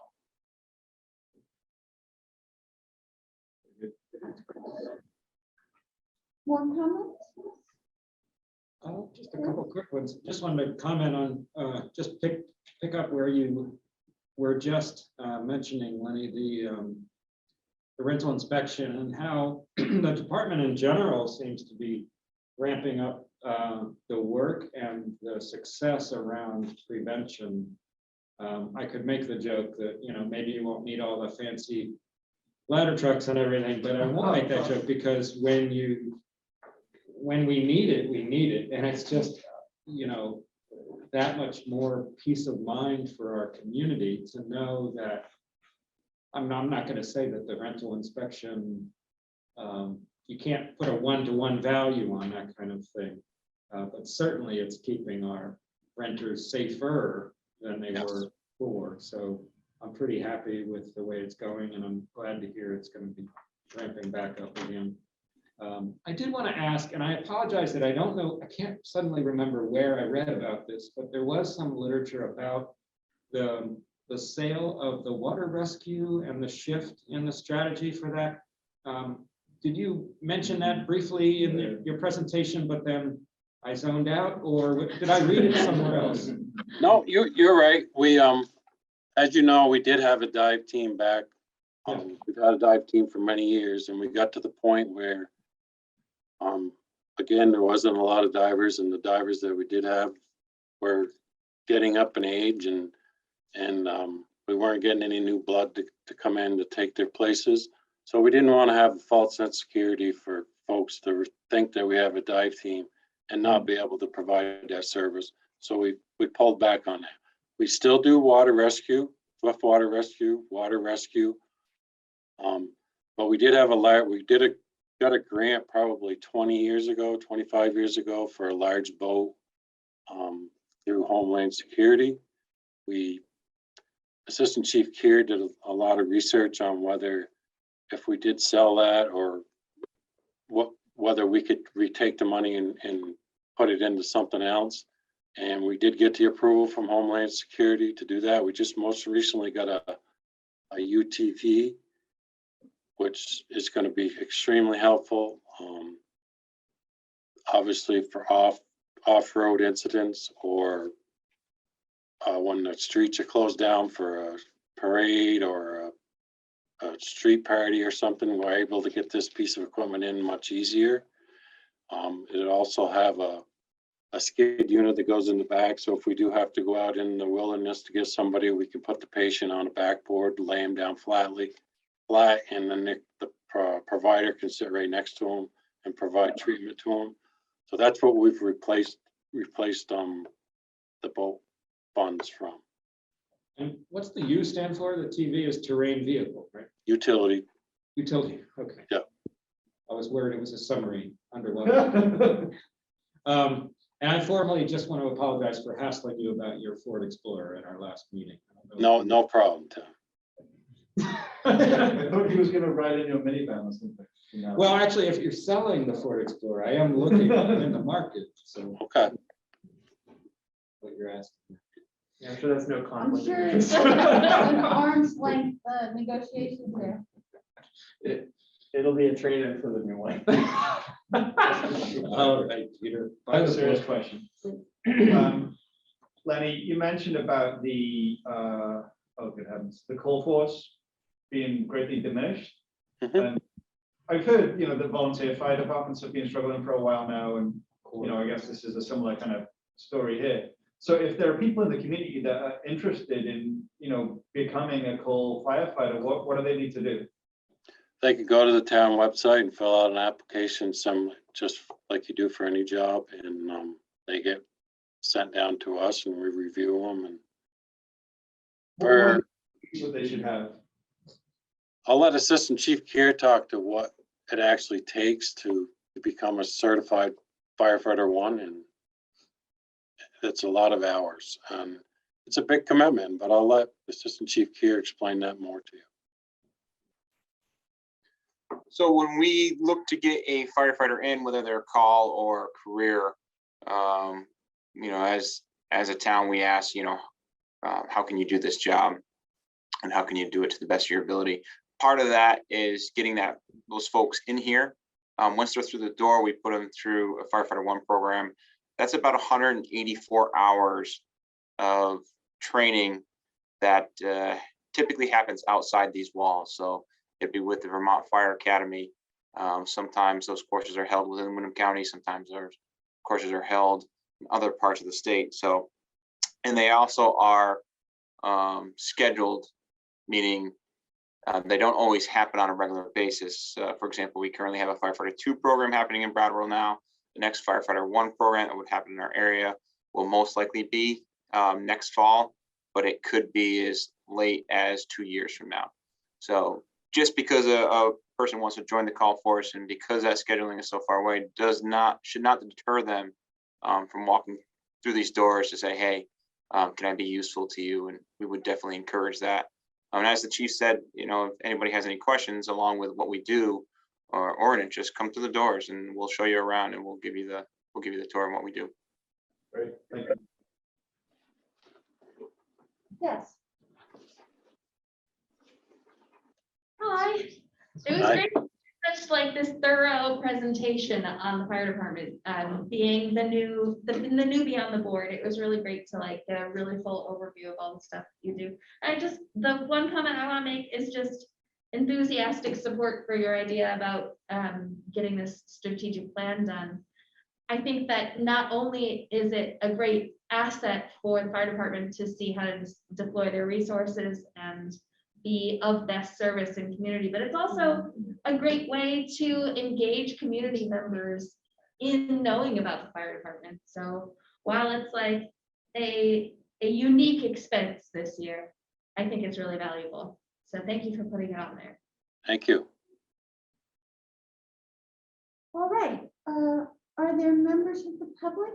I see a hand raised. So, Oh, Gary. Gary. Gary, would you like to join us? Gary.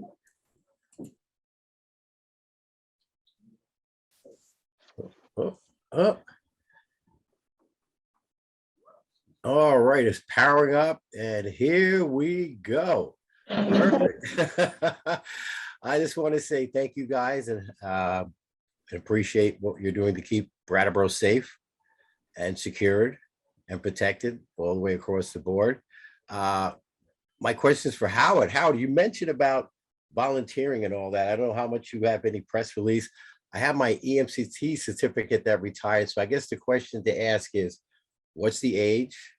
What's the retirement? I'm kind of, broadening myself. I'm on a lot of committees. I want to start expanding external out there as well too, helping out the community. You guys did a lot for me when I was in a fire.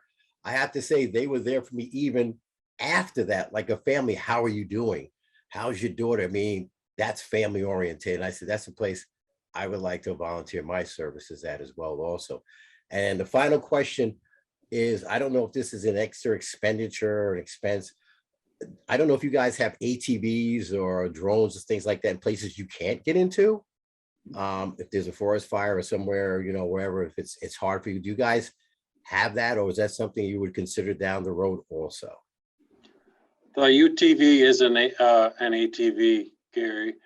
Oh, I'm used to mudding. Okay. Yep.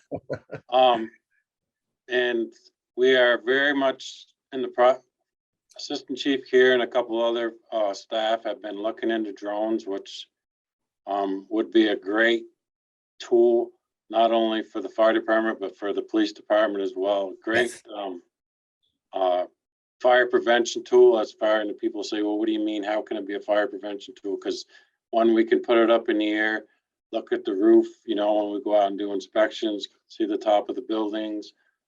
In the event of a fire in the building, it could be very useful as that, as well as an incident commander of the fire. You could see what's going on all around the building. So that's something that we've been researching very much, but we want to do it slowly because you need to get people properly trained, get the proper certifications to run them. So yes, that's something we're looking into. So I guess down the road, I can, like I said, I would have to get my EMT certificate recertified. Yeah, you I didn't know stop down and talk to us, and we can talk it over. Absolutely, absolutely. And have a badge ready for me. Yeah. I'll see you guys then. Again, thank you guys very much. And everyone have a happy Thanksgiving. Stay safe. And don't eat too much. You got to be ready for Christmas. Thank you. Thanks, Gary. Are there any more public comments? Are there any more select board comments? All right, thank you, Lenny. Thank you. Thank you, Assistant AC Chief here as here. well. And appreciate it very much. Thank you. Let's take a break for 10 minutes and meet back here at, well, in 10 minutes. 8:19. 8:19. Very good. Welcome back, everyone. The last piece of business is the police department budget. Let me ask the town manager to introduce that topic. Thank you. So as I mentioned in introducing the fire department's presentation, basically just I wanted to set the table the same way for the police department presentation and discussion this evening. That the main change that you see in the proposed budget is related to staffing. In this case, there's a nuance to it that you're very familiar with, but I'd like to just restate for the record, which is because we are substantially understaffed in sworn police officers at this time and will remain so for a good time into the future, even as we hire additional police officers, there's still, we're only at 18 sworn officers right now out of 27. There is a conversation that will happen in the months ahead regarding the appropriate staffing level within the department, and that will lead to whatever comes out of that discussion between the select board and the staff and the community will be reflected in future budget. But for this year, what we're showing is staff salaries that are lower than what would otherwise be needed to fund the police department by $100,000. And the final line item is a new line item in the police department budget, which is $100,000 additional transfer to the community safety fund. So you voted to create that community safety fund a little over a month ago with $200,000 from this year's budget. There's $100,000 more that would go in from next year's budget. Again, looking ahead to policy decisions that need to be made, but would not be really the focus of tonight's discussion. You will need to work with Yoshi and with Chief Hardy and with the community around the process by which you'll make decisions for allocation of those funds.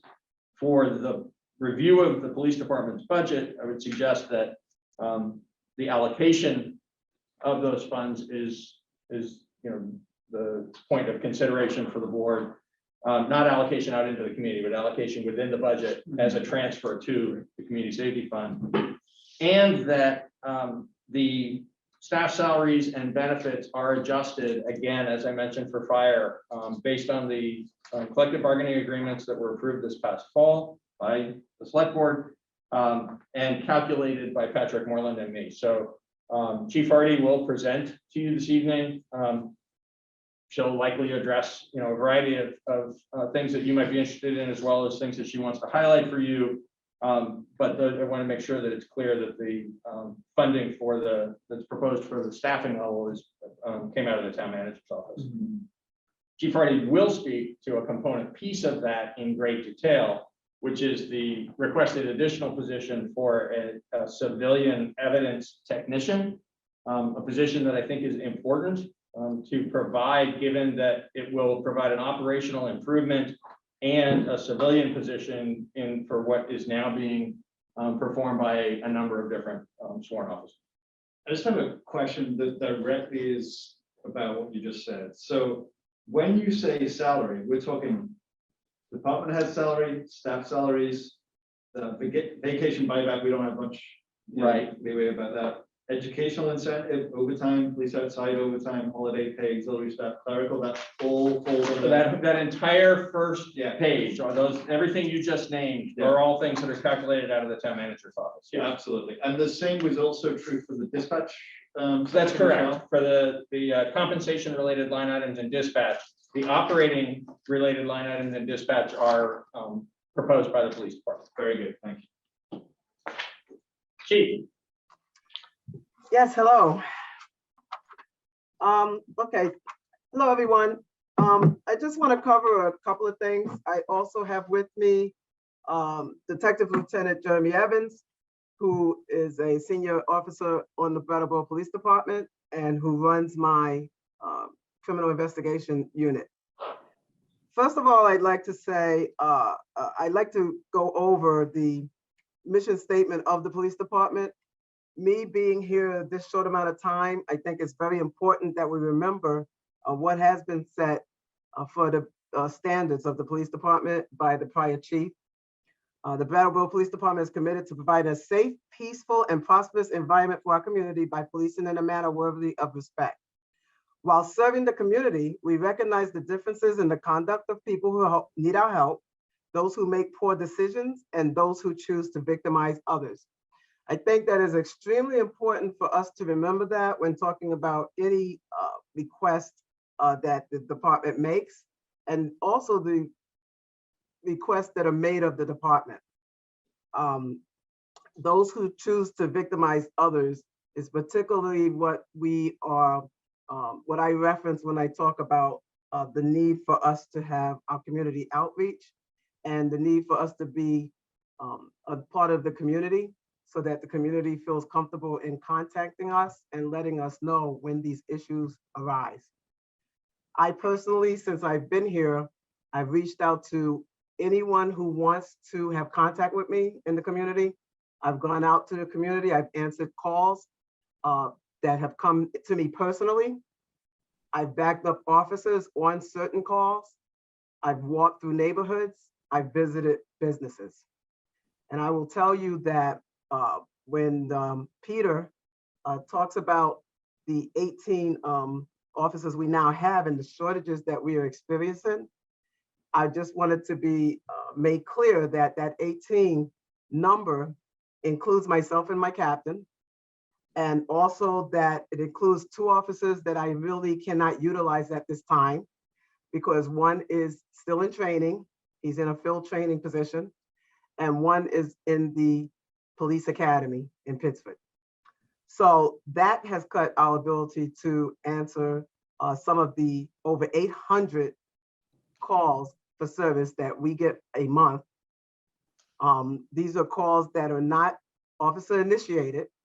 These are calls that are made to the dispatch center for us to respond to. Also, I really would like to speak on something that I haven't asked for significant increases in any of the other lines on my budget, but I really want to speak to an incident that happened with my department because it just is very upsetting to me, and I think that the public should be made aware of what these officers face every day. We had an individual that has been in this town that I personally tried to get help for because I felt that he was a danger to society. Apparently, others that were supposed to be experts felt that he was not a danger enough to others or himself. And so I went through working with the state attorney's office and trying to get him help.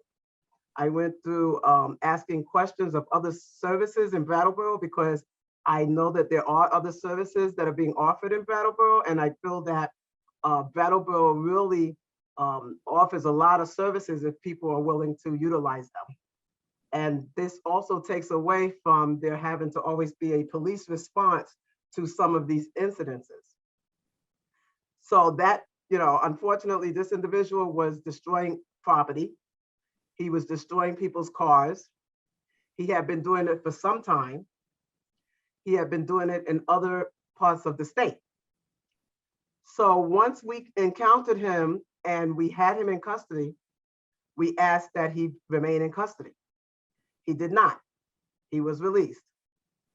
Then on a second occasion, we had him in custody and we had him on video destroying people's property, destroying people's cars, scratching up people's vehicles.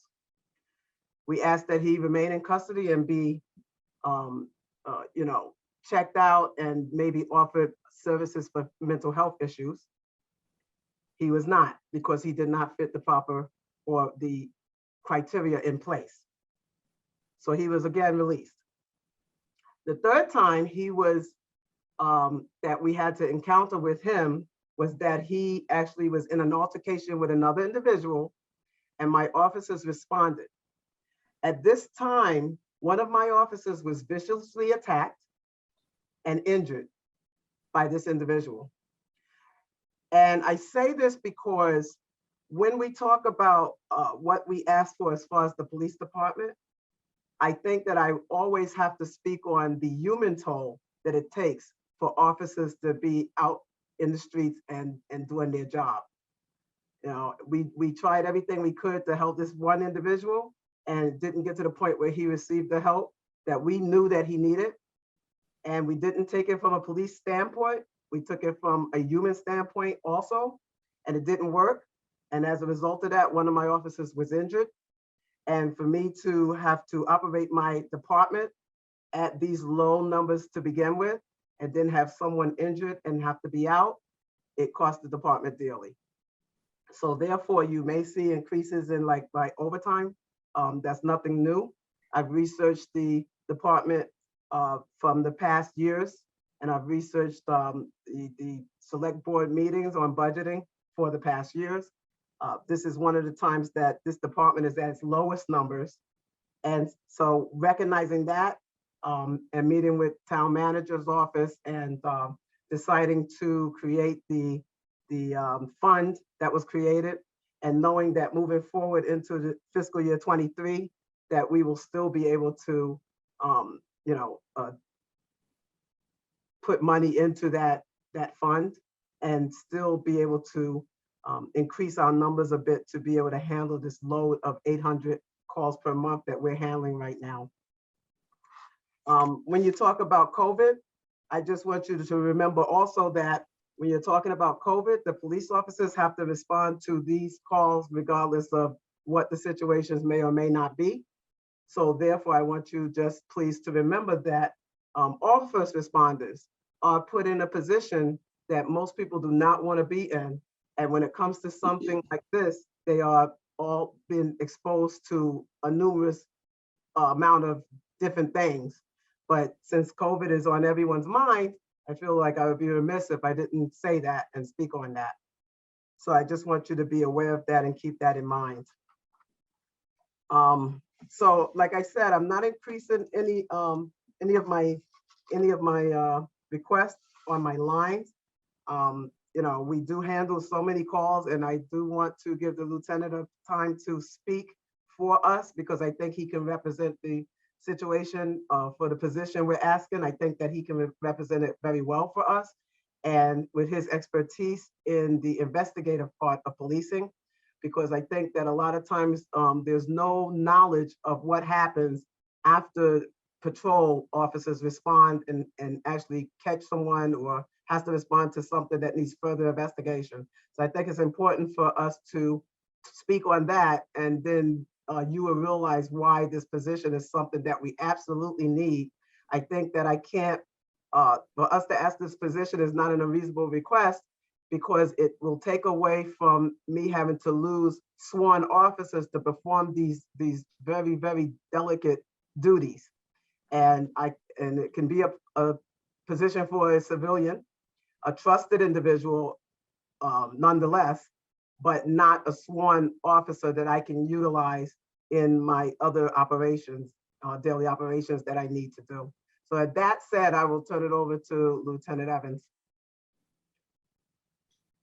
Thank you, Chief.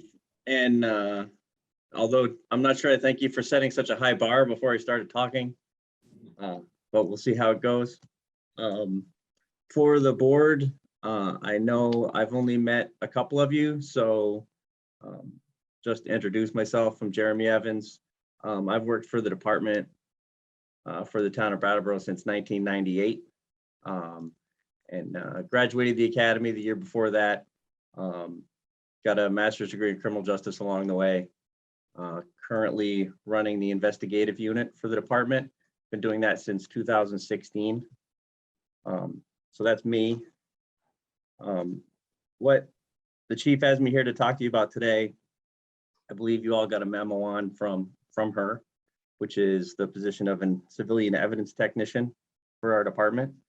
I'm just going to go over, since most of you probably don't know what the investigative unit does in our department. Most of the conversations throughout the public and throughout the press are about our patrol operations.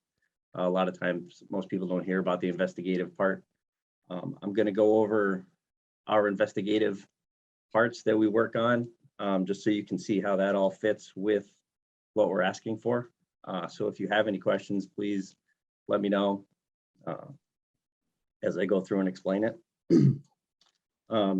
Your investigative unit, we call it the Criminal Investigative Division. Your unit at your police department right now is currently staffed by 4 people. We have me as the detective lieutenant. I have a detective sergeant, and then we have 2 detectives. All of us are sworn police officers. All of us have attended the Vermont Police Academy. We're all full-time sworn officers and have been for a long time. As a part of this, all of us looked at all the internal processes we have in CID and looked at how those processes are done, and if those processes require a sworn officer to do them, or if we could look at changing that to a civilian non-sworn person. So for the tasks in general that the CAD handles, we have obviously what most of you would know would be our major crime investigations. These are all the investigations that take a considerable amount of time, and if left in the patrol division would take people off the road for a significant amount of time, pull them away from the duties that we're requiring them to do on a daily basis. And also several of them require extensive training in advanced areas that would be impractical for the department to train everyone in. There would be a lot of expense with that. Wouldn't be realistic. So major crime investigations, most notably is death investigations for the start. We are averaging around 36-ish death investigations a year. death investigations we do are any deaths that occur in the town of Brattleboro outside the supervision of a doctor.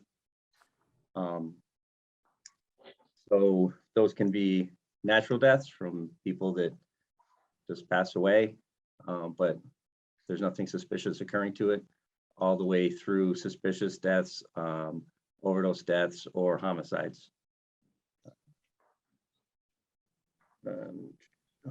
All of that, those investigations require us to have investigators that have taken advanced training in death investigations. Specifically in Windham County, we have to, at a minimum, take a state course that's 1 week in nature, followed by some significant field training at our department before we can present that detective to the state's attorney's office to see if they'll allow them to investigate deaths. The state's attorney alone is allowed to decide who's allowed to investigate the deaths of people in the county. The next we have is our sexual crimes. Those are a significant part of what we do in the detective division. Last year, well, from 2016 to present, we've had approximately 61 investigations per year related to sexual crimes. A little over half of those are sexual crimes against children. Those investigations, as you can imagine, take an extensive amount of time, require us to have detectives that have pretty extensive training, not only in the investigative aspects of those types of crimes, but also in the ways in which children can be interviewed that is both forensically sound and admitted in court. There's been a lot of research over the years on how to properly speak and interview with children in order to get factually accurate statements. So all of our detectives currently are trained to a national standard on those types of investigations, which is a fairly extensive amount of training that they all have to attend. In general, when we get a detective from patrol, so if we have someone move into the detective division from patrol, we're probably around a year in before they're able to take all the courses that are necessary and attain the certifications necessary to be like completely whole as a detective in the department, and not have to rely on other detectives to either oversee or assist with any of their investigations. Also with our sexual crimes, the investigations are conducted in collaboration with numerous other agencies. So there's a requirement for us to collaborate extensively with those, especially with the child cases, when you're looking at how to have children interviewed properly and how to minimize the times that they get interviewed, because that's also a huge issue. So we'll coordinate with numerous other agencies on making those things happen, which is both really useful and effective for good investigations, but also time consuming because you have to coordinate with multiple places to get those things done. Commercial robberies. The CID oversees all commercial robbery investigations. So those are robberies of like a gas station or a bank. Like we've had a couple bank robberies recently. We average around 4 commercial robberies a year. This year, I think we're just a tick over that, but that's the general that we have. The reason we tend to stick with the commercial robberies is because of the extensive nature of those investigations, and that they also generally involve collaborating with investigative units in other areas. We find in Brattleboro that generally our commercial robberies are connected to commercial robberies in other areas. We're not a really huge city, so they don't all tend to focus here. They'll bounce around. That's where those are at. Arsons and explosives. We, in the past 5 years, we've averaged about 1 investigation a year related to first-degree arsons or explosive cases.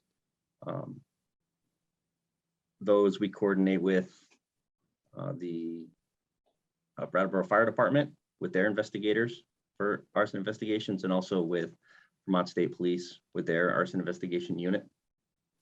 Our counter drug investigations, we coordinate with several regional agencies when coordinating drug investigations in the area.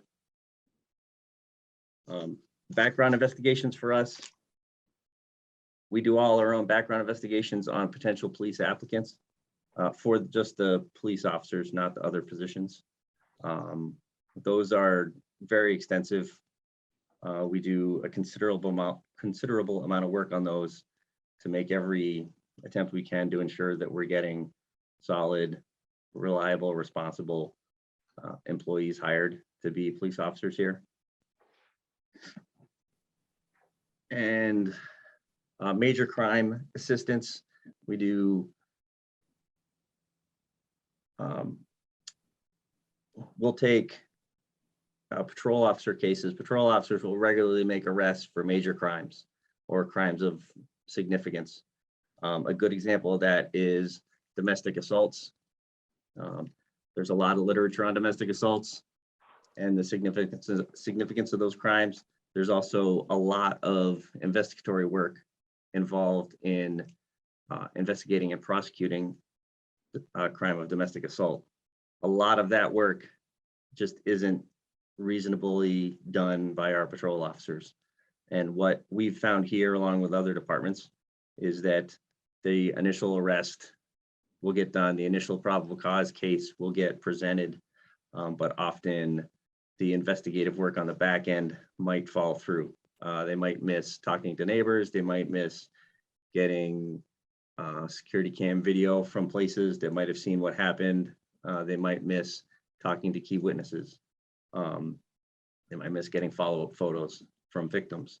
So we'll take those cases, even though they've been arrested and the case has been presented for arraignment, we'll take those cases on and we'll coordinate with the state's attorney's office. We'll have a detective coordinate with the state's attorney's office to oversee those cases and get any of the follow-up work that needs to be done, any additional discovery work that needs to be done, any follow-up work as the case progresses through the court system that needs to be done. We'll ensure that those things are handled effectively and efficiently.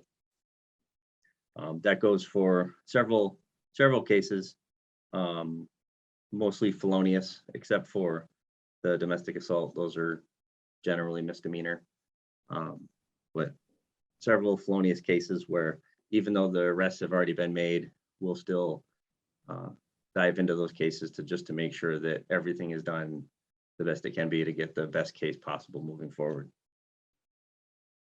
As part of our work with children and crimes against children, we work extensively with the Southeastern Unit for Special Investigations, which is run through the Windham County Safe Place Child Advocacy Center. We actually have a grant through Safe Place to assist with investigative work on crimes against children in Windham County. So we are a hub, as you all know. We're the largest department in the county, and we provide some investigative assistance when possible to area agencies that are short on investigative abilities. That can include simple assistance with a case, oversight on different aspects of a case, or it can include taking a case over that occurred in another town and investigating it ourselves just to make sure that it's investigated properly. But we get grant money from Safe Place to do that.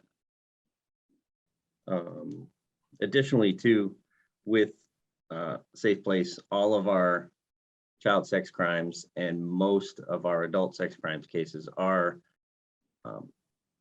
investigated through Safe Place. We'll use Safe Place as a interview. It's an off-site interview location to get people in to speak. on their cases, victims and witnesses to get interviewed. Often they'll be interviewed by someone who's not a police officer, who's just a forensically trained civilian that will interview them, trained to the same standards as all of our detectives, but just not a police officer. It's particularly useful sometimes with children when we do that. One other area that we work is with Vermont Internet Crimes Against Children, Vermont ICAC. We receive equipment and funding from ICAC to do forensic analysis of mobile devices. So that's like cell phones, iPads, other tablets, those types of things. We use that to not only do cases related to child sexual abuse material and a lot of our other sexual crimes against children and child abuse cases, but we also use that equipment to do all the mobile device forensics that we need done on all of our other cases. Mobile devices, as you can imagine, has become a significant part of any investigation, and it also requires a lot of time and a lot of training for the people that do the forensic analysis of devices. But getting information from those devices is very effective and very useful when trying to determine what happened in different cases. A key part that we're talking about tonight is our evidence and property area. The CAD is in charge of our evidence area. It used to be called an evidence room because we only had one room. When we moved to the new location here, thank you very much, by the way. When we moved to the new location, we created an evidence area that's more in line with industry best practices for what we're looking at for an evidence room nowadays. So our evidence area now is 4 separate rooms that are covered by us. That's where all the physical evidence that's collected in the investigatory process by anyone in our department is stored.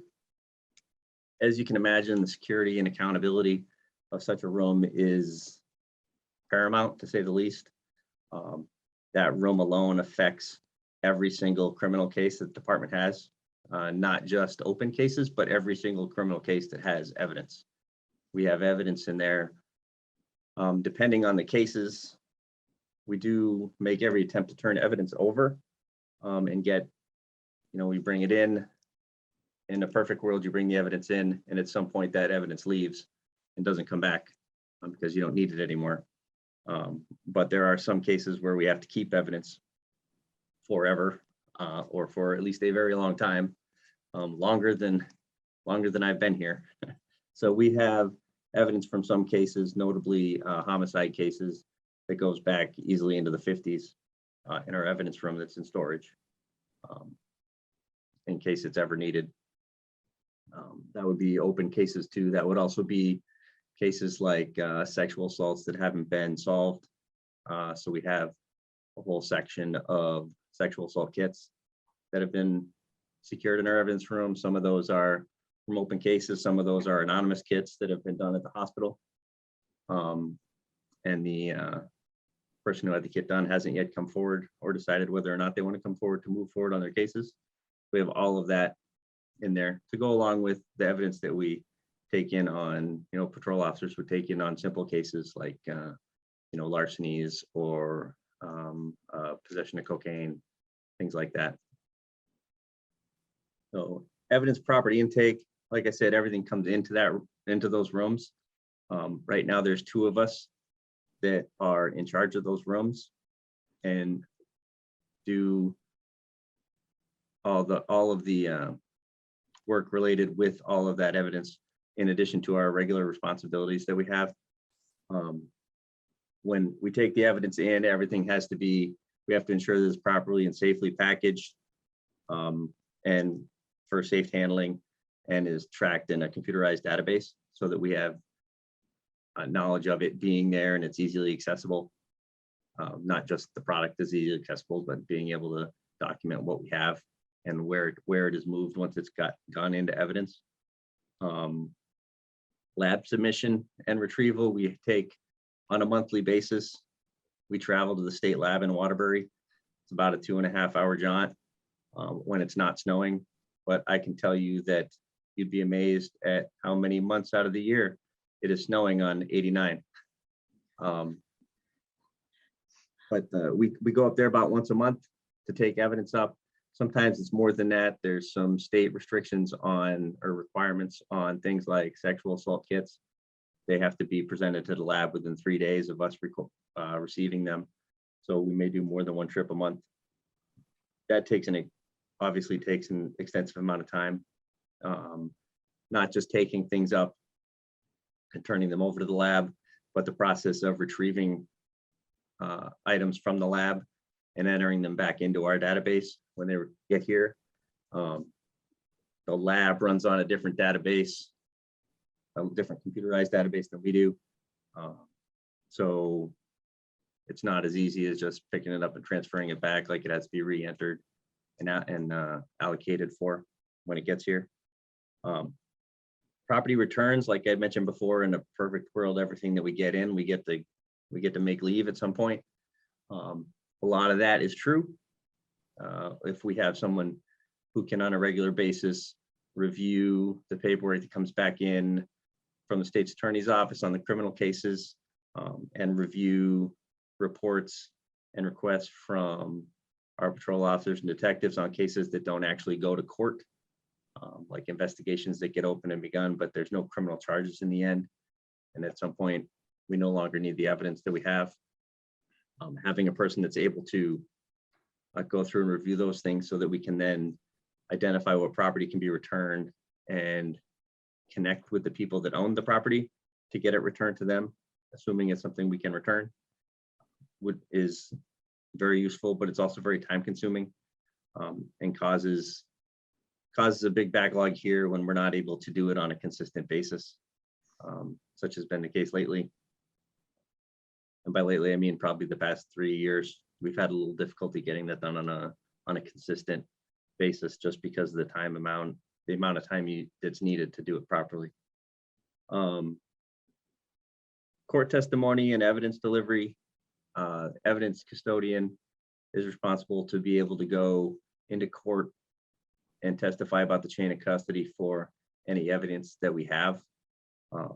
That's a chain of custody that's documented through our computerized database. But that is extremely important when it comes to our criminal cases. If you can't properly document the chain of custody for evidence, it's easy for that evidence to be ejected from court by the court and not be able to be used, which obviously can cause significant problems for us. So we work very hard to have like verifiable chain of custody for every piece of evidence that comes in. That's not only, so we do that not only through our computer program and making sure that that evidence is probably tracked through that, but also through audits and occasional inspections of items in there to make sure that everything is as it should be. Evidence and property destruction. There's obviously things that we get in that we can't give back out. For instance, if we seize cocaine, we can't give the cocaine back after case is completed. So we have a process to make that happen. With some things, it's pretty simple, but with things like drugs, it's a little more difficult. We can't just throw them away when we're done. Those have to be taken to a acceptable location that does destruction of those types of items, which does take time, and up until now hasn't taken much money, but it does take the time for us to get those things completed. Audit tracking, I just spoke about. We do regular inspections of our evidence room and various items in it. And then we try and do a yearly audit of the entire evidence room, which with just the two of us has been taking a significant amount of time because we have to also work the cases that we're doing as well. The evidence custodian is also responsible for the keys for the building and the door locks. We have electronic locks on most of the doors in the building. And obviously backup key system for those locks should they fail. The evidence custodian's in charge of that because anyone who's in charge of the keys has to be in charge of the keys to the evidence room. So default is the evidence custodian that has to be in charge of all those keys just to make sure that they're secured when we have access to them. The last other administrative task related to evidence is our medication drop box. As most of you, I'm sure know, we have a medication drop box in the lobby of the police department where people can come in and drop off prescription medication that they no longer need. That's not just a yearly thing, that's 24 hours a day, 7 days a week.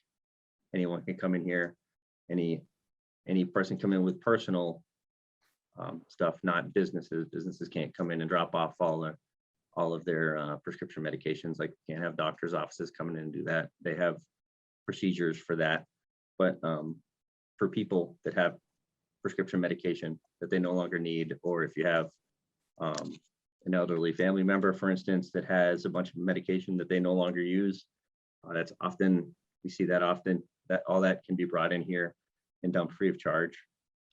And then we take care of that through collaboration with the Sheriff's Department. Right now, I think it's Lamoille County Sheriff's Department that we collaborate with to take those away from us. They do that on probably a quarterly basis to come down and retrieve those from us.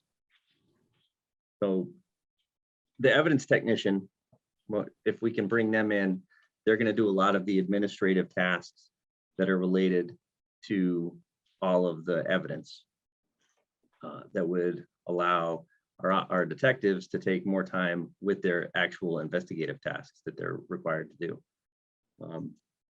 Right now, just so you have a clue or a little bit of understanding, right now we have about 70 open cases for 4 of us. So that's, I broke it down this afternoon. That's 14 sexual assaults with child victims that we're working, 13 death investigations that are open from this year, 10 sexual assaults with adult victims, 8 follow-up investigations for patrol arrests, 5 child abuse cases, physical child abuse, not sexual.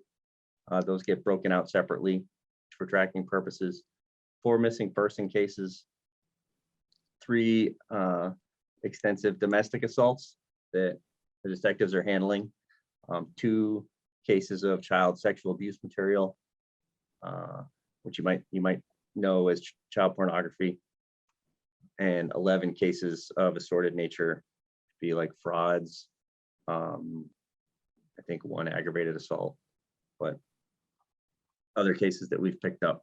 So right now we have about 70 open cases for the 4 of us, which is a pretty heavy caseload altogether when we look at the types of the crimes that we're investigating. So, and adding in the administrative tasks makes it extremely difficult to get things done in just a responsible, reasonable timeline. The evidence technician, we're looking for them to be in charge of the evidence room, working there on a daily basis. That would include the property intake and storage that we discussed, property transportation to and from the state lab or other facilities. Occasionally we have to take it to other labs, or for example, the burn facility is obviously a separate facility. Property return and destruction, being able to track that, look at what needs to be returned or destroyed and make that happen. That involves obviously working with the public on a regular basis and with other agencies. Preparation of property for presentation in court. That can mean either they have to go to court and testify about the evidence or about the chain of custody, or they prepare that evidence so that a patrol officer or detective can take it to court. That who testifies about it generally depends on what the state's attorney's office wants, what they're looking for to be testified about. That obviously going to court involves them testifying under oath in actual criminal proceedings. Audits and inspections being in part of the audits and inspections. If they're working in the evidence room on a daily basis, they won't be the one that does the audits and inspections, but obviously they'll be there for and assisting in audits and inspections of the room. Those are particularly important. I know, I mean, I can speak to it, but you can also look it up on the internet pretty easily. There's been many cases in the past, even in Vermont, of people that work in evidence rooms, evidence custodians, that have made very poor decisions in life and with their careers, and have done some really bad things like stealing things out of evidence rooms, selling drugs and guns out of evidence rooms, even in Vermont. So us having a solid basis for audit inspections that's both verifiable and adds as many safeguards as we can to our evidence room is good. I obviously don't think that we have anyone that would do those things, but I'm sure those agencies didn't think they did either. So the last thing you want to do is make those changes and rules after things happen. Doing them before those things happen obviously is the best plan. And also for other responsibilities that we would having them handle would be the prescription medication box, like we talked about, all the keys and the door locks, keeping those updated. We have to update the numeric pads for all the doors on a regular basis. We don't just leave those, like, you have to update your codes to get into the building on a regular basis. You can't just have the same code for years on end, because that would lead to the building not being secure. That's true. Investigation assistance for our detectives, being able to assist with database searches that we could currently use them for as an intel analyst. So there's a lot of databases that they can have access to as a civilian working for the police department that we would be able to use them for. That both helps with investigative assistance, but also helps them to be able to function in the evidence room with learning, identifying people to return evidence to, and those types of things. We also want to use them for as another person to do the forensic evaluations of mobile devices. A lot of municipalities have gone away from just having sworn officers that do those things. They've gone to having civilians that are able to do the forensic analysis for the investigators. And we'd like to follow suit in that. Those take an extensive amount of time and pull an investigator off of doing investigations. Right now, we have one investigator that's trained in that. So it not only pulls him away from his investigations, but it pulls everyone away to wait for those things, because it just takes that much longer to get those things done. Creating and disseminating alerts and bulletins for our department. Right now, if you have, like, if recently we had 2 bank robberies, for example, putting out alerts and bulletins to other departments about those things, because obviously we find out that when we have things like bank robberies happen, they often don't just happen in Brattleboro. It's a regional concern. So being able to get information out to area agencies is often left just to the officer or detective that's investigating the case. Having someone that's able to do that for us on a consistent basis, especially with social media, would be invaluable. And right now, it's a very limited ability for us. Along with social media, having that person being able to connect and review our social media for us. Right now, for instance, with Facebook, Instagram, we have Ring Neighborhood recently that we've started developing, and our department website. The department gets a lot of communication about investigations that comes straight through the internet. And as you all know, we don't have someone that reviews that on a regular basis. That's a significant problem for us that we would like to be able to fill. And this person would be able to do that for us. So as I go through that, you can see that our investigative needs are continuously expanding, especially with social media and other digital applications.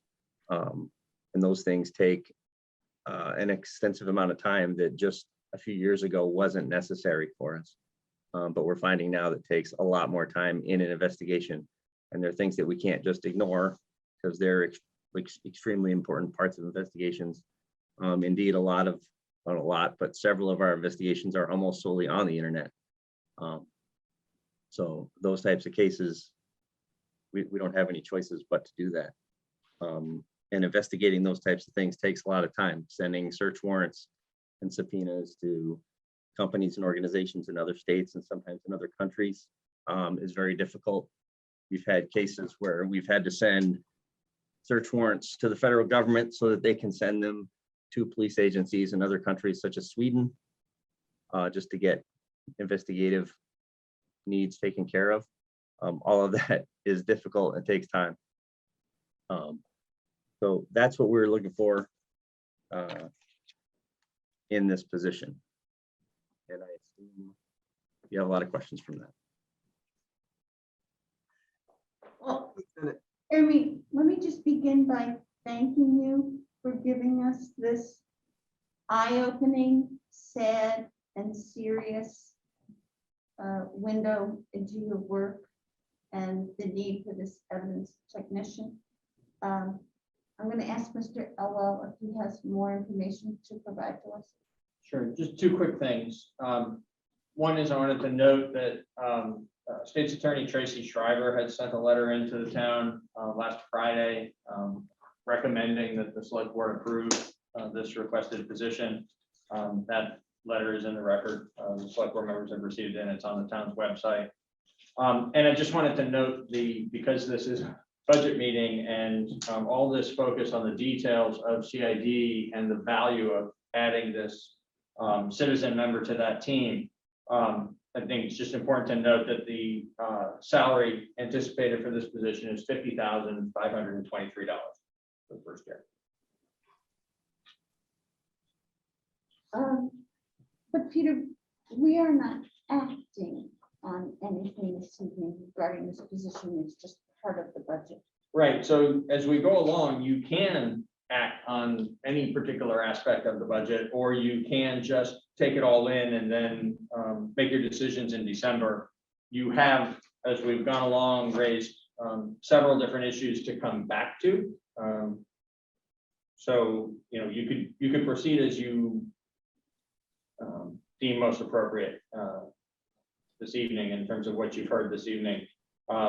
Whether you add something to the list for further consideration, or whether you actually act on it now, or whether you just move past it, at least for the time being. Do any of my colleagues have questions? I have a couple, but I also have a follow-up just for you, Peter, if you don't mind. The 50,000 and change you just quoted does not include benefits. That's correct. Ancillary. It doesn't include benefits, which if you're looking at an individual position, the value of the position, includes obviously providing health insurance and other benefits. Yeah. From a budgetary point of view, Goes into a different. they sort of move on their own because there's always changes in our town census in terms of, people who add someone to the household, people who reduce the size of their household or whatever. As employees' positions go vacant and then another employee comes in, it might be, again, a different set of benefit costs. So we forecast our benefit costs based on the group's expenses rather than any one position, which is why when we propose a position like this, what we do is add the salary to the staff salaries line item without adjusting the benefits line item.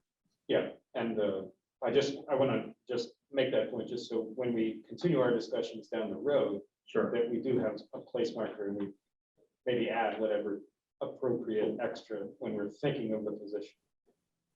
A rough guideline. Sure. I think it's just helpful for the public to understand Sure. the impact of the budget. Okay. I have a couple other things, but I can yield to another member. Go right ahead, Tim. Oh, okay. Lieutenant Evans, thank you for that. I had a couple quick questions. First, very easy ones, probably. What is Ring neighborhood? Is that related to Ring, the home security device, or? It is, Ring Neighborhood is an offshoot of that. We have a Ring Neighborhood website where people who have Ring or any other home security camera systems can connect with us on that site. They can post videos from their security cameras. If they have any issues, good example, we had someone recently that was going into a lot of people's cars, going into people's driveways and opening up their doors, going to their cars, stealing things out of them. So we received several videos of that individual through Ring Neighborhood, which was useful. Also connects us with people that have those types of systems in their homes, so that we're able to, if they choose to, it's very user oriented, not department oriented. So it's up to people if they want to choose to give us video or show us video. It's not just only dedicated to that particular proprietary system. It's pretty much all systems or other types of security cameras and maybe even cell phone footage of a crime, something like that. Correct. Yes. Thank you. And I'm curious, when you speak of the advantage of one of the points you make, at least in the conclusion, is that possibly adding a non-sworn non-sworn employee in this case might help delay the need to evaluate adding more sworn personnel to CID, at least temporarily, probably, right? Which makes sense to me, but it just makes me think, how often do promising candidates come up from the ranks? Is it something that happens on a yearly basis, or is it only every few years? What's the turnover in CID? That's a good question. The department generally looked in the past at a 3-year timeline for people that move into the detective division. So with a goal that you would move into the detective division, you would learn different investigative skills, hopefully expand your skill set as an investigator and as a police officer, so that when you transferred back into patrol, you would take those skills with you and become a more, just a more robust, more well-rounded officer.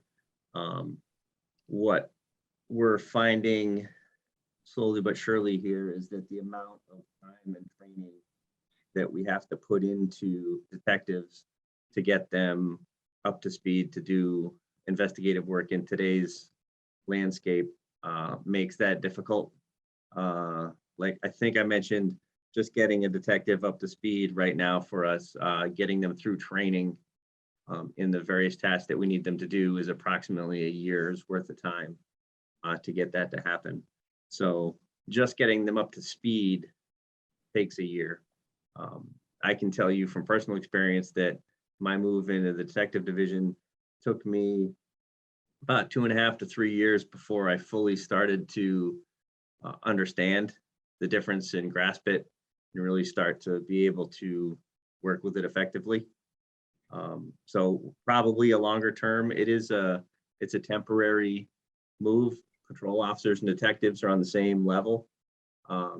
So it's not a promotion, it's just a transfer. And that's generally done at the request of the department. So we don't have I guess I don't have a specific answer for you on that. That's the best I can give you. Thank you. And I think I'll just make a comment and then let others speak, but it just, I remember touring the new facility with Gunny, with Chief Fitzgerald, and he was showing me some of the areas where some of this work takes place. And it blew me away because that was a huge upgrade to have those areas, dedicated lockers, etc. But it just seems to me that just as important as the personnel to be able to handle it and the damage to the spirit of detectives and officers who, like when a criminal might escape justice, not due to their negligence, but due to a procedural mistake or evidence mishandling is really tragic and really tragic for everybody, but especially damaging to the spirit of an officer when they see that happen. Thanks. Thank you. Thank you. Daniel, you have a comment? Yeah, thanks. Lieutenant Evans, Chief Hardy, thank you for the presentation. I found the memo to be very helpful in understanding the role of CID. I think Liz characterized it well when she described it as sad and serious, and so I think the thrust of the argument is we want CID staff to be able to do the core pieces of their job, and that there are aspects of their job that take them away from those core pieces, and we're gonna, propose a civilian person to do those things, and that all seems very sound to me. I'm not particularly concerned about the cost of the position. That seems like a reasonable salary, given that this is a position that we're gonna really need to trust this person. The temptation with all of that evidence, I'd imagine, I don't know if I would do it. Maybe Ian could. But I'm being silly. But I support it. I thank you for the work. Chief Hardy, I thank you for your forthrightness in the story that you shared. So I appreciate that. I think it's helpful to hear from time to time. Yeah. Thank And you. so, yeah, I just wanted to let the board know that I support this position. Thank you, Daniel. You're welcome. Ian? Yeah, thank you both very much for the presentation. Yeah, I wanted to speak in support of the new position. I kind of bring a very different perspective, I think. My firm and myself spend a lot of time on the other side of this. And so I've kind of been sitting with this a lot and thinking about kind of what it means for a defendant. And I really believe, with my very limited experience, that maintaining the integrity of evidence and of the chain of custody protects everybody in the situation. Not just helping prosecutors prosecute cases, but helping defendants who may very well not should not be being prosecuted for something because the evidence isn't there. And so, I didn't find myself there at the beginning when I was kind of thinking about what this role would be, but I found myself realizing that as someone who really believes in criminal defense work, this role is really important to that mission.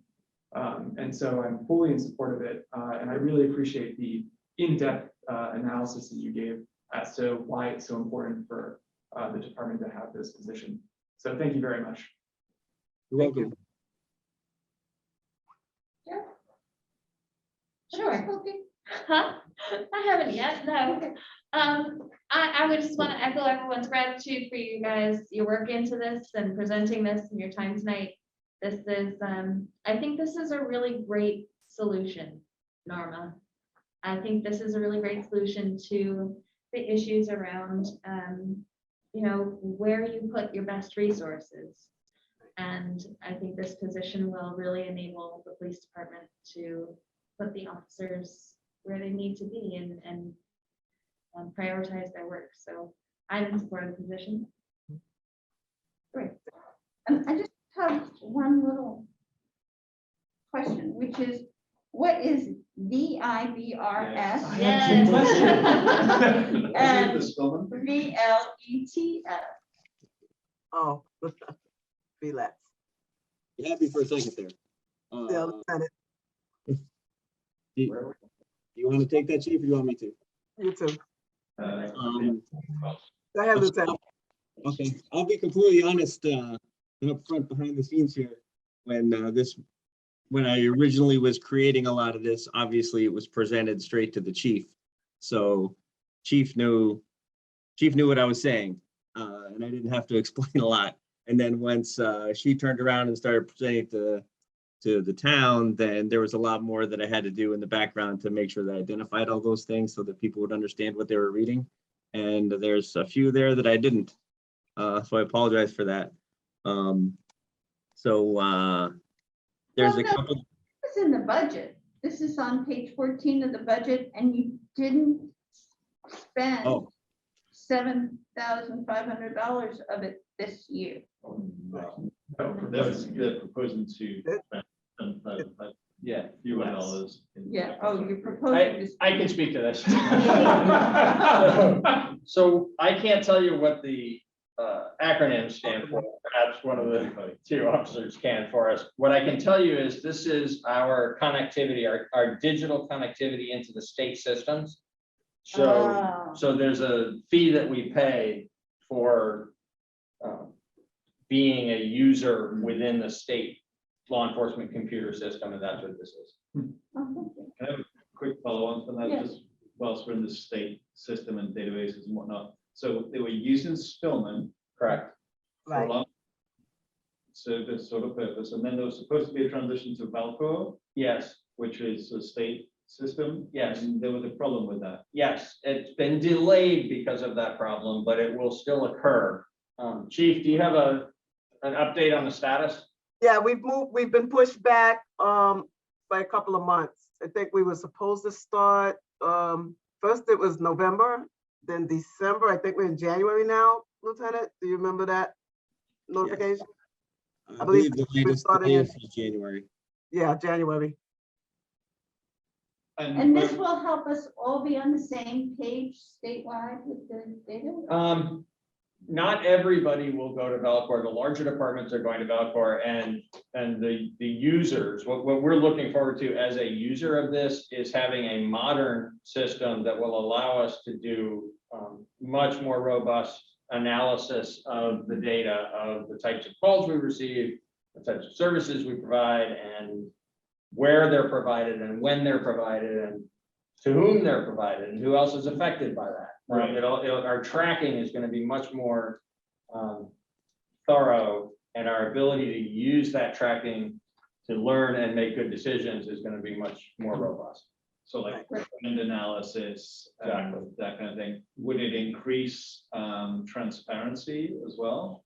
It likely will. I don't. The Spillman data was never very easy to like get out in the world. Yep, that's a really good point. I don't know what the report forms look like in Valcor, but I anticipate that because we're going to have so much more granular data, that it'll be also easier for us to show granular data to the public. Is that true, Chief? That is the idea, yes, that we will be able to get more geographical data that we can present that is true. And also help with some of the analytics that have been requested from the public as far as policing and our record keeping. So that is the idea with Valcor, to make it more honest and be able to produce more data that the public wants to be able to analyze. Right, well, thank you. Oh, and Liz, VLATs, if you see VLATs, NCIC, CGIS, CJIS, those are all, as Peter stated, those are all systems that we utilize to whether to investigate or track any criminal activity, personal activity that only police are allowed to go in and track someone with those programs. Thank you. That's it. That's really it in a nutshell. Great. All right. Let's see if members of the public would like to speak. Gary. Gary, please join us. So I had pitched an idea. First, I want to say hi to Chief Norma Hardy. Hello, Jeremy. How you guys doing? I had two good proposals when Gunny was in that I was going to pitch. One was, and I guess, I don't know if you guys know, I think Normie might know, a PAL, Police Athletic League. They have them in New York. What they do is build communities together, relationships, and what it does, it nourishes trust. And there was another one that you probably know about down in New York, TNT, Tactical Narcotics Team. Those two right there, if you ever come up, I will definitely endorse those two right there. And I'm just letting you know, Home Depot's sitting right there ready for you for the PAL. So there's plenty of space, and that's something that'd be good too, to probably invest in down the road, because those things I went to even when I was young, and it built that type of relationship with the police officers, and you know, it was like a family orientated thing, and it was beautiful. So I think something like that might be probably could happen maybe down the road or something like that. And I guess the last thing is that what's the statistics, I guess, now as far as with getting the drugs off the street, because we know we're having issues with tissues here in Brattleboro. So I know sometimes you can't put the stats out there, but you know, seeing how many raids and all that. So where are we at, I guess, with that? And it's like the old saying, you cut the head off the snake, but this snake seems to be a hydra. It keeps growing 3 heads. So and it's difficult, and I appreciate your daunting, effortless, and tireless actions that you guys have been taking, because you guys are the guardians of the citadels, and it's strongly needed. And we got to get this done. It can't be just having these other collaboratives doing it. We have to get a stop, put a stop to the flow of the traffic. Bottom line, cut and dry. So I don't care whatever anybody else has anything against, whatever. We got to come together and make this happen. I just wanted to add that. Thank you guys so much. Have a safe and happy Thanksgiving, and see you out in the streets. Same to you. Same to you. All right, we have 2 more callers. Alex? I'm sorry, I'm just having a hard time reading. So far away. Hi, everyone. Oh, it is late. So I'll try to stay very quick and say just thank you for all the presentations. Norma, we haven't met yet in person, hoping to do that soon. And I had 2 questions. One is sort of structurally in the budget, with the money that's being transferred to the community safety fund. I'm just kind of curious, and I don't know if this is for you, Norma, or for Peter, why it is in the police budget and not down below at the end, like on page 20 with all the other transfers. I think it sort of misleads the purpose of it in terms of showing a commitment by the town to start figuring out how to decrease the police budget over time. And so I think, anyway, I think it sort of defies part of the purpose. I know I was in a meeting with folks earlier this week, and it took us a while to wrap our heads around adding the money in and then taking it out and doing a whole bunch of math. So just kind of curious on that placement. And then one of the other questions around staffing is, and this might be more for the December 14th meeting, is around sort of where the department is at in terms of a longer term plan for decreasing staff, and not to say necessarily decreasing at the 18 level, but what the cap number is as part of the community safety review recommendations. So recap, curious structurally if putting the transfer to the community safety fund would make more sense to go outside of the police budget with all those other transfers at the end of the budget, and the police long-term plan for reducing staff. Thank you so much. Let's start. Yeah, so the reason for the location of the transfer to the community safety fund is because in the initial creation of that fund, these are explicitly monies that would have been saved, that would have been not expended as police officer salaries because of all the vacancies, and would have just rolled into the general fund balance instead of being directed to some purpose. But because of that nexus between the police officer funding that won't be expended and the desire to create the community safety fund to explore alternatives and support alternatives, it is for this year being shown within the police department budget. If at some point there will be, it kind of segues to your second question, there will be decisions made in the months ahead regarding the staffing level. And when that decision has been made, there may also be related decisions regarding, continued funding for community safety initiatives. Those are policy decisions that would be addressed by the select board with the community and town staff some months from now, and not knowing where that might land, we propose this budget in this form because those funds are representing sort of the balance of what otherwise would have been committed to salaries within the police department budget. Understood. Yeah. And just throwing out the perspective that from someone who is excited about the fund and is excited about the community safety review work, that it almost undermines the purpose by looking like it's increasing the police budget. I hear you on why and where it's coming from, but just putting that perspective out there. Thank you, Alex. Thanks. Lisa?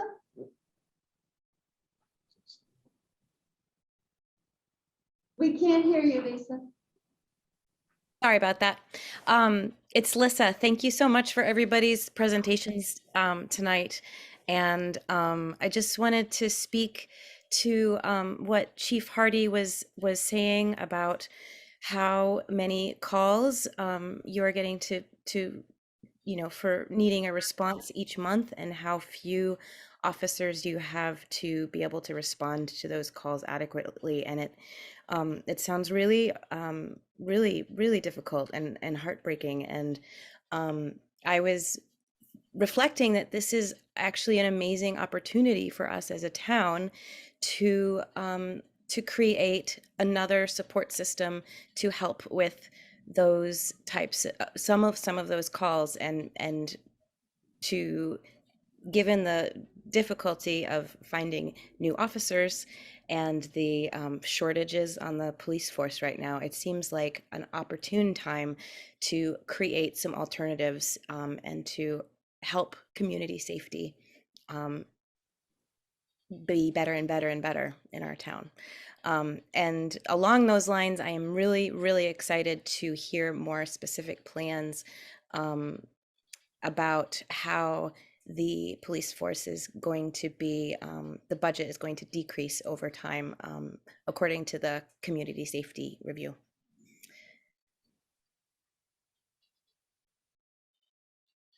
Thank you, Lisa. Lissa.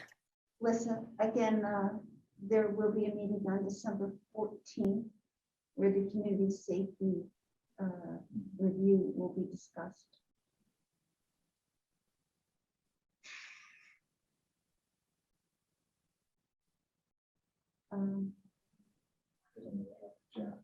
Jacqueline, would you like to join us?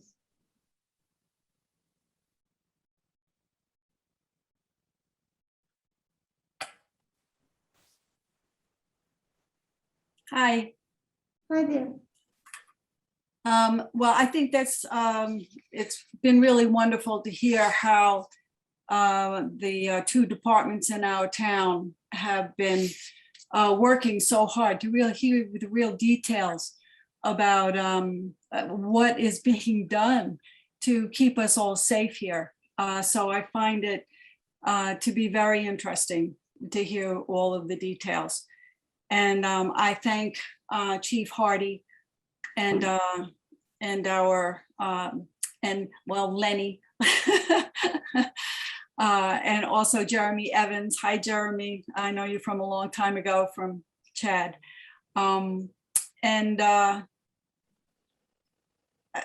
So, as we're looking at this, it seems to me that we're really not talking about increasing anything in the police force, that we already have a shortage of officers.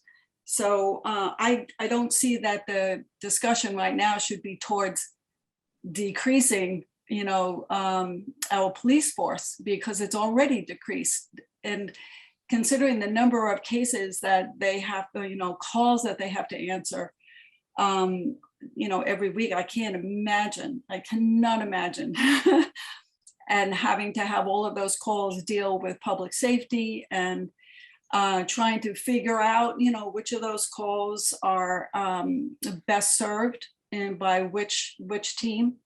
But anyway, what this is really not about that. It's not about our police force. It's about protecting the cases that our limited police force have already spent a lot of time to me, it seems to me that there should be a protection of the work that's already put in, rather than, as I think somebody said before, the frustrating experience by the police officers of having done all the work and then have the case thrown out because, you know, the evidence hasn't been kept secure. And I know that there's more to this position than that. I think that this kind of support is what the police force needs. You know, if we don't have more officers, fine, but we need to support the officers that we do have. And then discussion of the decreasing of the budget. It doesn't apply here, I guess is what I'm trying to say. It doesn't seem to me that this is the place where that should apply. I think that with a, well, so I work in hospitality, and I know our numbers are decreased. I know everybody in town who's working in public service, their numbers have decreased. Our, you know, so the pressure on the few of us that are holding the fort is already great. I think everybody in town understands that when you're dealing with the public and you're doing something that has to be done for the public to have their service, it's very frustrating to not have enough support and to, you know, try to make do with what little you have. Any kind of support I think that we can give to our service people is what we need to do. And in this particular case, it's not just somebody who needs, you know, a cup of Mocha Joe's or a hotel room, you know, or their meal served on time. You know, we're talking about the safety of the public. We're talking about making all of the work that the police are doing already. And if I'm frustrated because I don't get enough breaks, I mean, you know, how much more multiplied is that? You know, with somebody who is their job and their passion is to keep the public safe. So I think that if this is what it's been figured out, that the police chief that we've hired for, you know, her innovation and thinking, I think that if this is what she's figured out and she's worked it out with her chief detective, then it seems to me it makes sense to do. So that's it. Great, Jackie, thank you. Thank you. All right, if anyone has any more comments, I'll just, yes. Oh, AIM also. AIM, AIM first. AIM. Hello there. We can't hear you.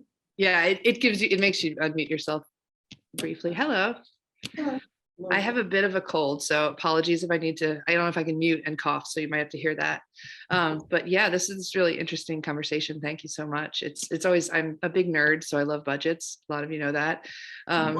And I think, you know, I completely understand we're having a community safety conversation on December 14th. Thanks for the reminder, Liz. I think I'm really just commenting on something that Alex Fisher brought up too, about the community safety review funds being held under the police budget. And I do think, you know, that review found that there was substantial kind of harm, trauma, resistance to trust, all kinds of issues that our community had with the Brattleboro Police Department. And I do know that was before your time, Chief Hardy. And but that is something that's kind of an overarching issue in a lot of places. And the select board had a commitment to that. You commissioned that. You know, it's a long-standing work. We all know we were there for a couple of years. And it really feels, I mean, it seems to fly in the face of that to say that that funding should increase the police budget, because from the actuals in 2021, you know, it's increasing almost $500,000. So that's a really interesting thing to notice. I mean, it shows $100,000 increase that is considered community safety fund. So I'm just curious about that, and if there's time to discuss that at any point, or if there's a way that community members can follow up and hear more about that with people on the select board, or who's in charge of that decision. Peter, do you want to speak to that? Sure, yeah, I'll just reiterate that I was the one who put it there. And I put it there because at this moment in time, the source of those funds is the savings from the police officer salaries. So it was internal to the police department, but I hear the point that's been made this evening, and as we go forward into additional decision-making by the select board, I think that's an item we can come back to, is the location of that transfer. It certainly overlaps with the decisions that'll be made, going forward from the update on December 14th into 2022, when there's going to be decisions made about staffing levels and decisions made about investment of these funds into, community initiatives. So, point well taken. I've explained why it is where it is. It's been questioned whether or not that's the appropriate location. I think that's a fair question, and I think it's something that we should just come back and revisit as you make your decisions later in the budget process. Great, thank you. And I really think, this is kind of an inspiring moment too. I think what Lissa said about possible, alternatives and things we can do as a community coming together. I don't think we need to have animosity, and people have been harmed in the ways they have, but also we're all working together and we all care about community safety. So, I'm excited for that. And I really, Chief Hardy, I know we spoke briefly and haven't had an actual meeting yet either, but I'd like to do that as well. So thank you so much. And sorry, I'll mute myself before this thing keeps going off, but I hope everyone has a great night. Thank you. Thank you. All right, select board members, one. Well, I was just going to say that unlike the commitment we've made of the $200,000, this actually hasn't been decided yet. So it really must stay where it is, I think, for just to be able to be tracked. Sure. Yeah, that makes sense. So it's not saying that it shouldn't be recategorized after our decisions have been made. So anybody looking at this budget might be confused if it didn't currently exist in the police line. I would. It has to be there to be moved. Yes, and that decision has yet to be made Right. for the 100,000. Jess, you were going to say something earlier. Yes, I was. It was a quick question first for Peter about looking back at the staff salary line. Yes. Line, is that number, how many officers are included in that number? And is the evidence technician included in that number? The evidence technician is included in the number, and 25 officers are included in the number. The balance of the two for the 27, until such time as you give additional attention to that staffing question. So for the purposes of this budget, we calculated the 27 and then took the value of 2 officers and made it the line item for the transfer to the community safety fund. So it anticipates that under no circumstances would the department get beyond 25 officers during this fiscal year, which begins 6 months from now and ends 18 months from now. So, or 7 months from now, actually, and 19 months from now.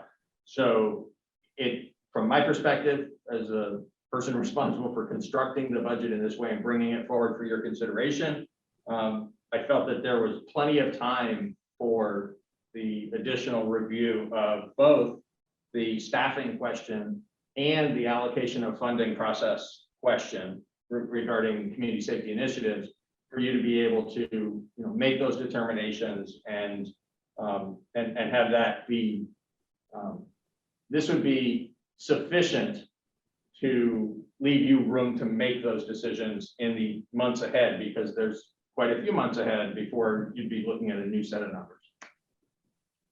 So following up on that,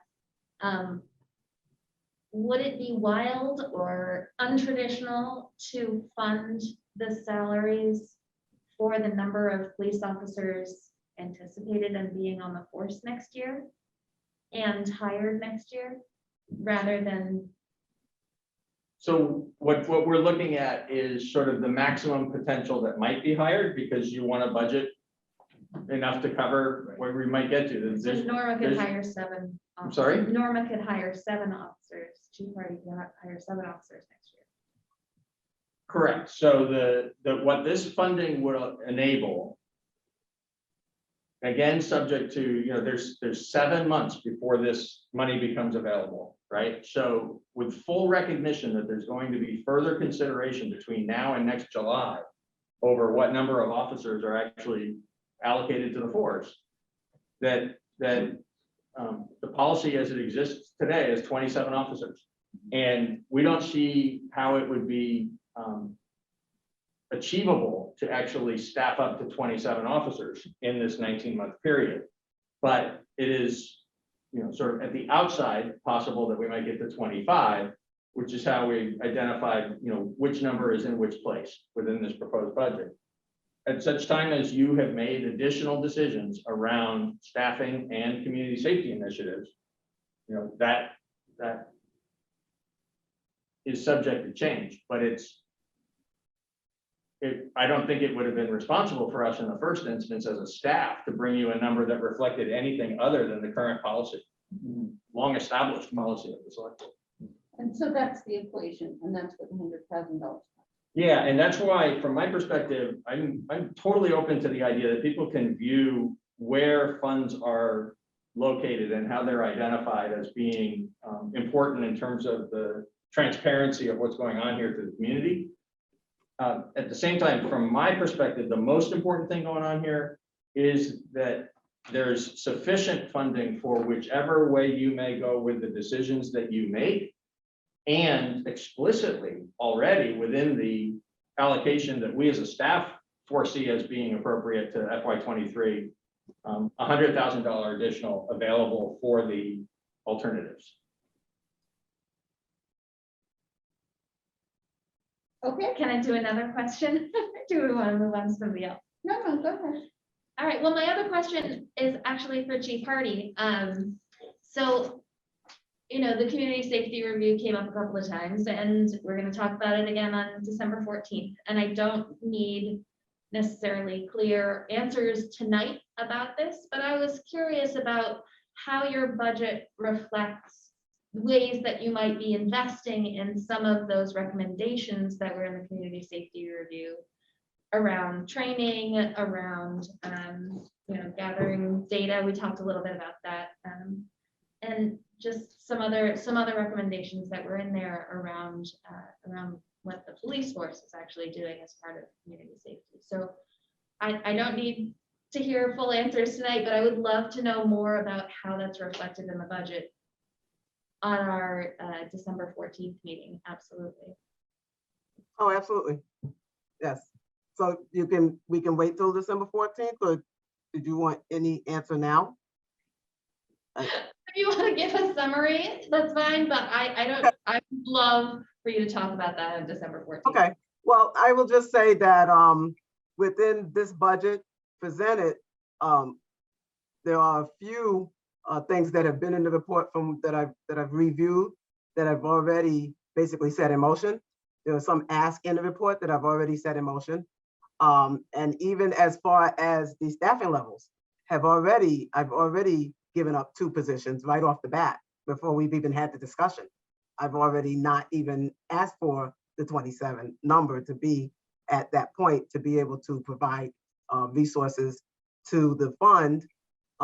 And I've already given, sat down with Peter and his staff and come up with the initial 200,000 from this year. So to show good faith that I believe that there should be other alternatives to policing. I also meet regularly with the fire chief and we're coming up with plans for initiatives to try. And also I like to make everyone aware that when you talk about responses to certain things, it has to be a conversation, and the public has to be a part of it. It cannot be a conversation made on decisions by a few, because when you talk about some of the responses to some of the things that we have to respond to, you have to keep in mind that if you're talking about public safety, then that also has to be within that conversation. Because some of the things that we respond to that may not on the surface seem that they need a police response can very easily and very quickly become that kind of situation. So when you have a civilian, so to speak, to put them in these situations, there has to be the conversation of what level they will be able to respond to, not only for their own safety, but for the people that are involved in the incident they're responding to, particularly when it comes to domestic violence and those type of things that may also hinge on mental health. So you make, when you have someone respond, you want someone who's trained to be able to speak to someone, calm them down and what have you. But you also have to keep in the back of your mind that it could turn into a police response, and I want, to state that because I understand that. And I just think it's very important that the public also is aware. So I've sat down with groups. I've talked to people restorative justice. I've talked to individuals in the community. There are some individuals in the community that have basically said they want more police. And they've made that very clear because I can't cover all the areas they need me to come to help them. And as you have seen in the press, as you have seen in the paper of the family that decided to go to the press, because unfortunately I could not give them what they wanted, which was more police coverage in their area. I've also sat down with people from the homeless community, and I've sat down with individuals that have been homeless due to their addiction and being taken advantage of. And if we state in our mission statement that, we know the difference and we know the ones that choose to victimize others and we know the ones that make poor decisions. Well, I've talked to every gamut of that, and I've talked to individuals that have lost their homes because of poor decisions or addictions. And we are in the process of trying to help them also. So I work with families. I'm working with families right now to try to get them some answers or some services or some help. So I am not one that is just like you, the police. I know we are not the end all and end all. I also understand, I've heard numerous times about harm, and I've heard numerous times about people that have been harmed by the police. And, I've had an open door policy all at once. I've talked to individuals that have had those situations happen to them in the past, and I can only just offer, my empathy and my sympathy to some of those situations. But I will say that I have not had an abundance of those situations come up to me. But I also will say that I understand how those situations have happened to people in the past. I've lived those situations. I've experienced them. I've experienced being racially profiled.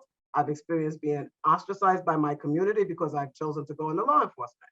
So I think that with all the different perspectives that I can bring to Brattleboro, if Brattleboro is willing to accept that and listen to that, I think I would gladly work with the community and the people that have devised this community review. I take it very seriously. I don't just look at it and fly over things. I think that some things are reasonable asks. I think they'll take time. And like I said, if we're in public safety, then I think it's my responsibility to point out what I feel may or may not be safe. But if you, when we talk in December, you'll see that I've already given into some of the ideals and ideas that have been presented in the report. Thank you, Norman. How about this side of the table? Oh, hi. Hi. There's some board members over here. How's it What do you going? know? I want to keep my comment brief. Somebody said to me today, oh, you think this is going to be a really long meeting? And I was like, I don't think the police budget, honestly, is that complicated this year. When I look at this budget, outside of those lines that I brought up at the beginning that surround salaries, and we had good reason to change the salary structure and increase, some of that earlier this year, and I'm glad that we did it, and I fully support it. And I support it whilst also being one of the people that was fully behind the community safety review last year. This is not an either or, in my opinion. And maybe, maybe my opinion will prove to be wrong, but right now I feel this is a both and situation. So I look at the rest of these lines, 25 of these lines are either level funded from last year or reduced. 6 are increased, pretty small increases for the most part. And 1 is increased by $100,000, and that's the community safety fund. So I look at this as a fund, as a budget that supports the department's staff right now, who are understaffed and are working really hard to do the jobs that we ask them to do, and also invests additional, to the 200,000 from this year's budget in community safety. We talked about this last time, right? This is the alternatives to the policing fund. That's how I think of it, right? This is seed money to build alternatives in the community. We know that 300,000 is not going to be the whole enchilada, but it is a good start. And I think that, as Chief Hardy just pointed out, all of these kind of shifts are going to take time, right? So this is an investment from this town, seed money to build alternatives. And we're going to need members of the community from all of the different factions that Chief Hardy mentioned, as well as the members of the community that are, that are critical of this budget and this department. And so this is not a, this is not a budget that worries me. I'm pretty excited to move forward with community safety review, with alternatives to policing, and I want to support the department that we have today doing the work that they currently asked to do. So there we go. Thank you, Daniel. Well, Ian? Daniel said it all. Said it all. All well, right, Ian just wanted to say. all right. Are we good? Thank Chief Hardy and thank Lieutenant Evans very much. Presentation. Thank you so much to both of you. And have a good evening and a nice holiday. Happy Thanksgiving to you. Okay, folks, I could read those. I can wish you all a happy Thanksgiving and I can look for a motion. Ian said, Oh, make a motion to adjourn. Great. All select board members in favor of adjournment, please raise your hand and say aye. Aye. It's unanimous, folks. Good night. Thank you. no. Good night, everybody.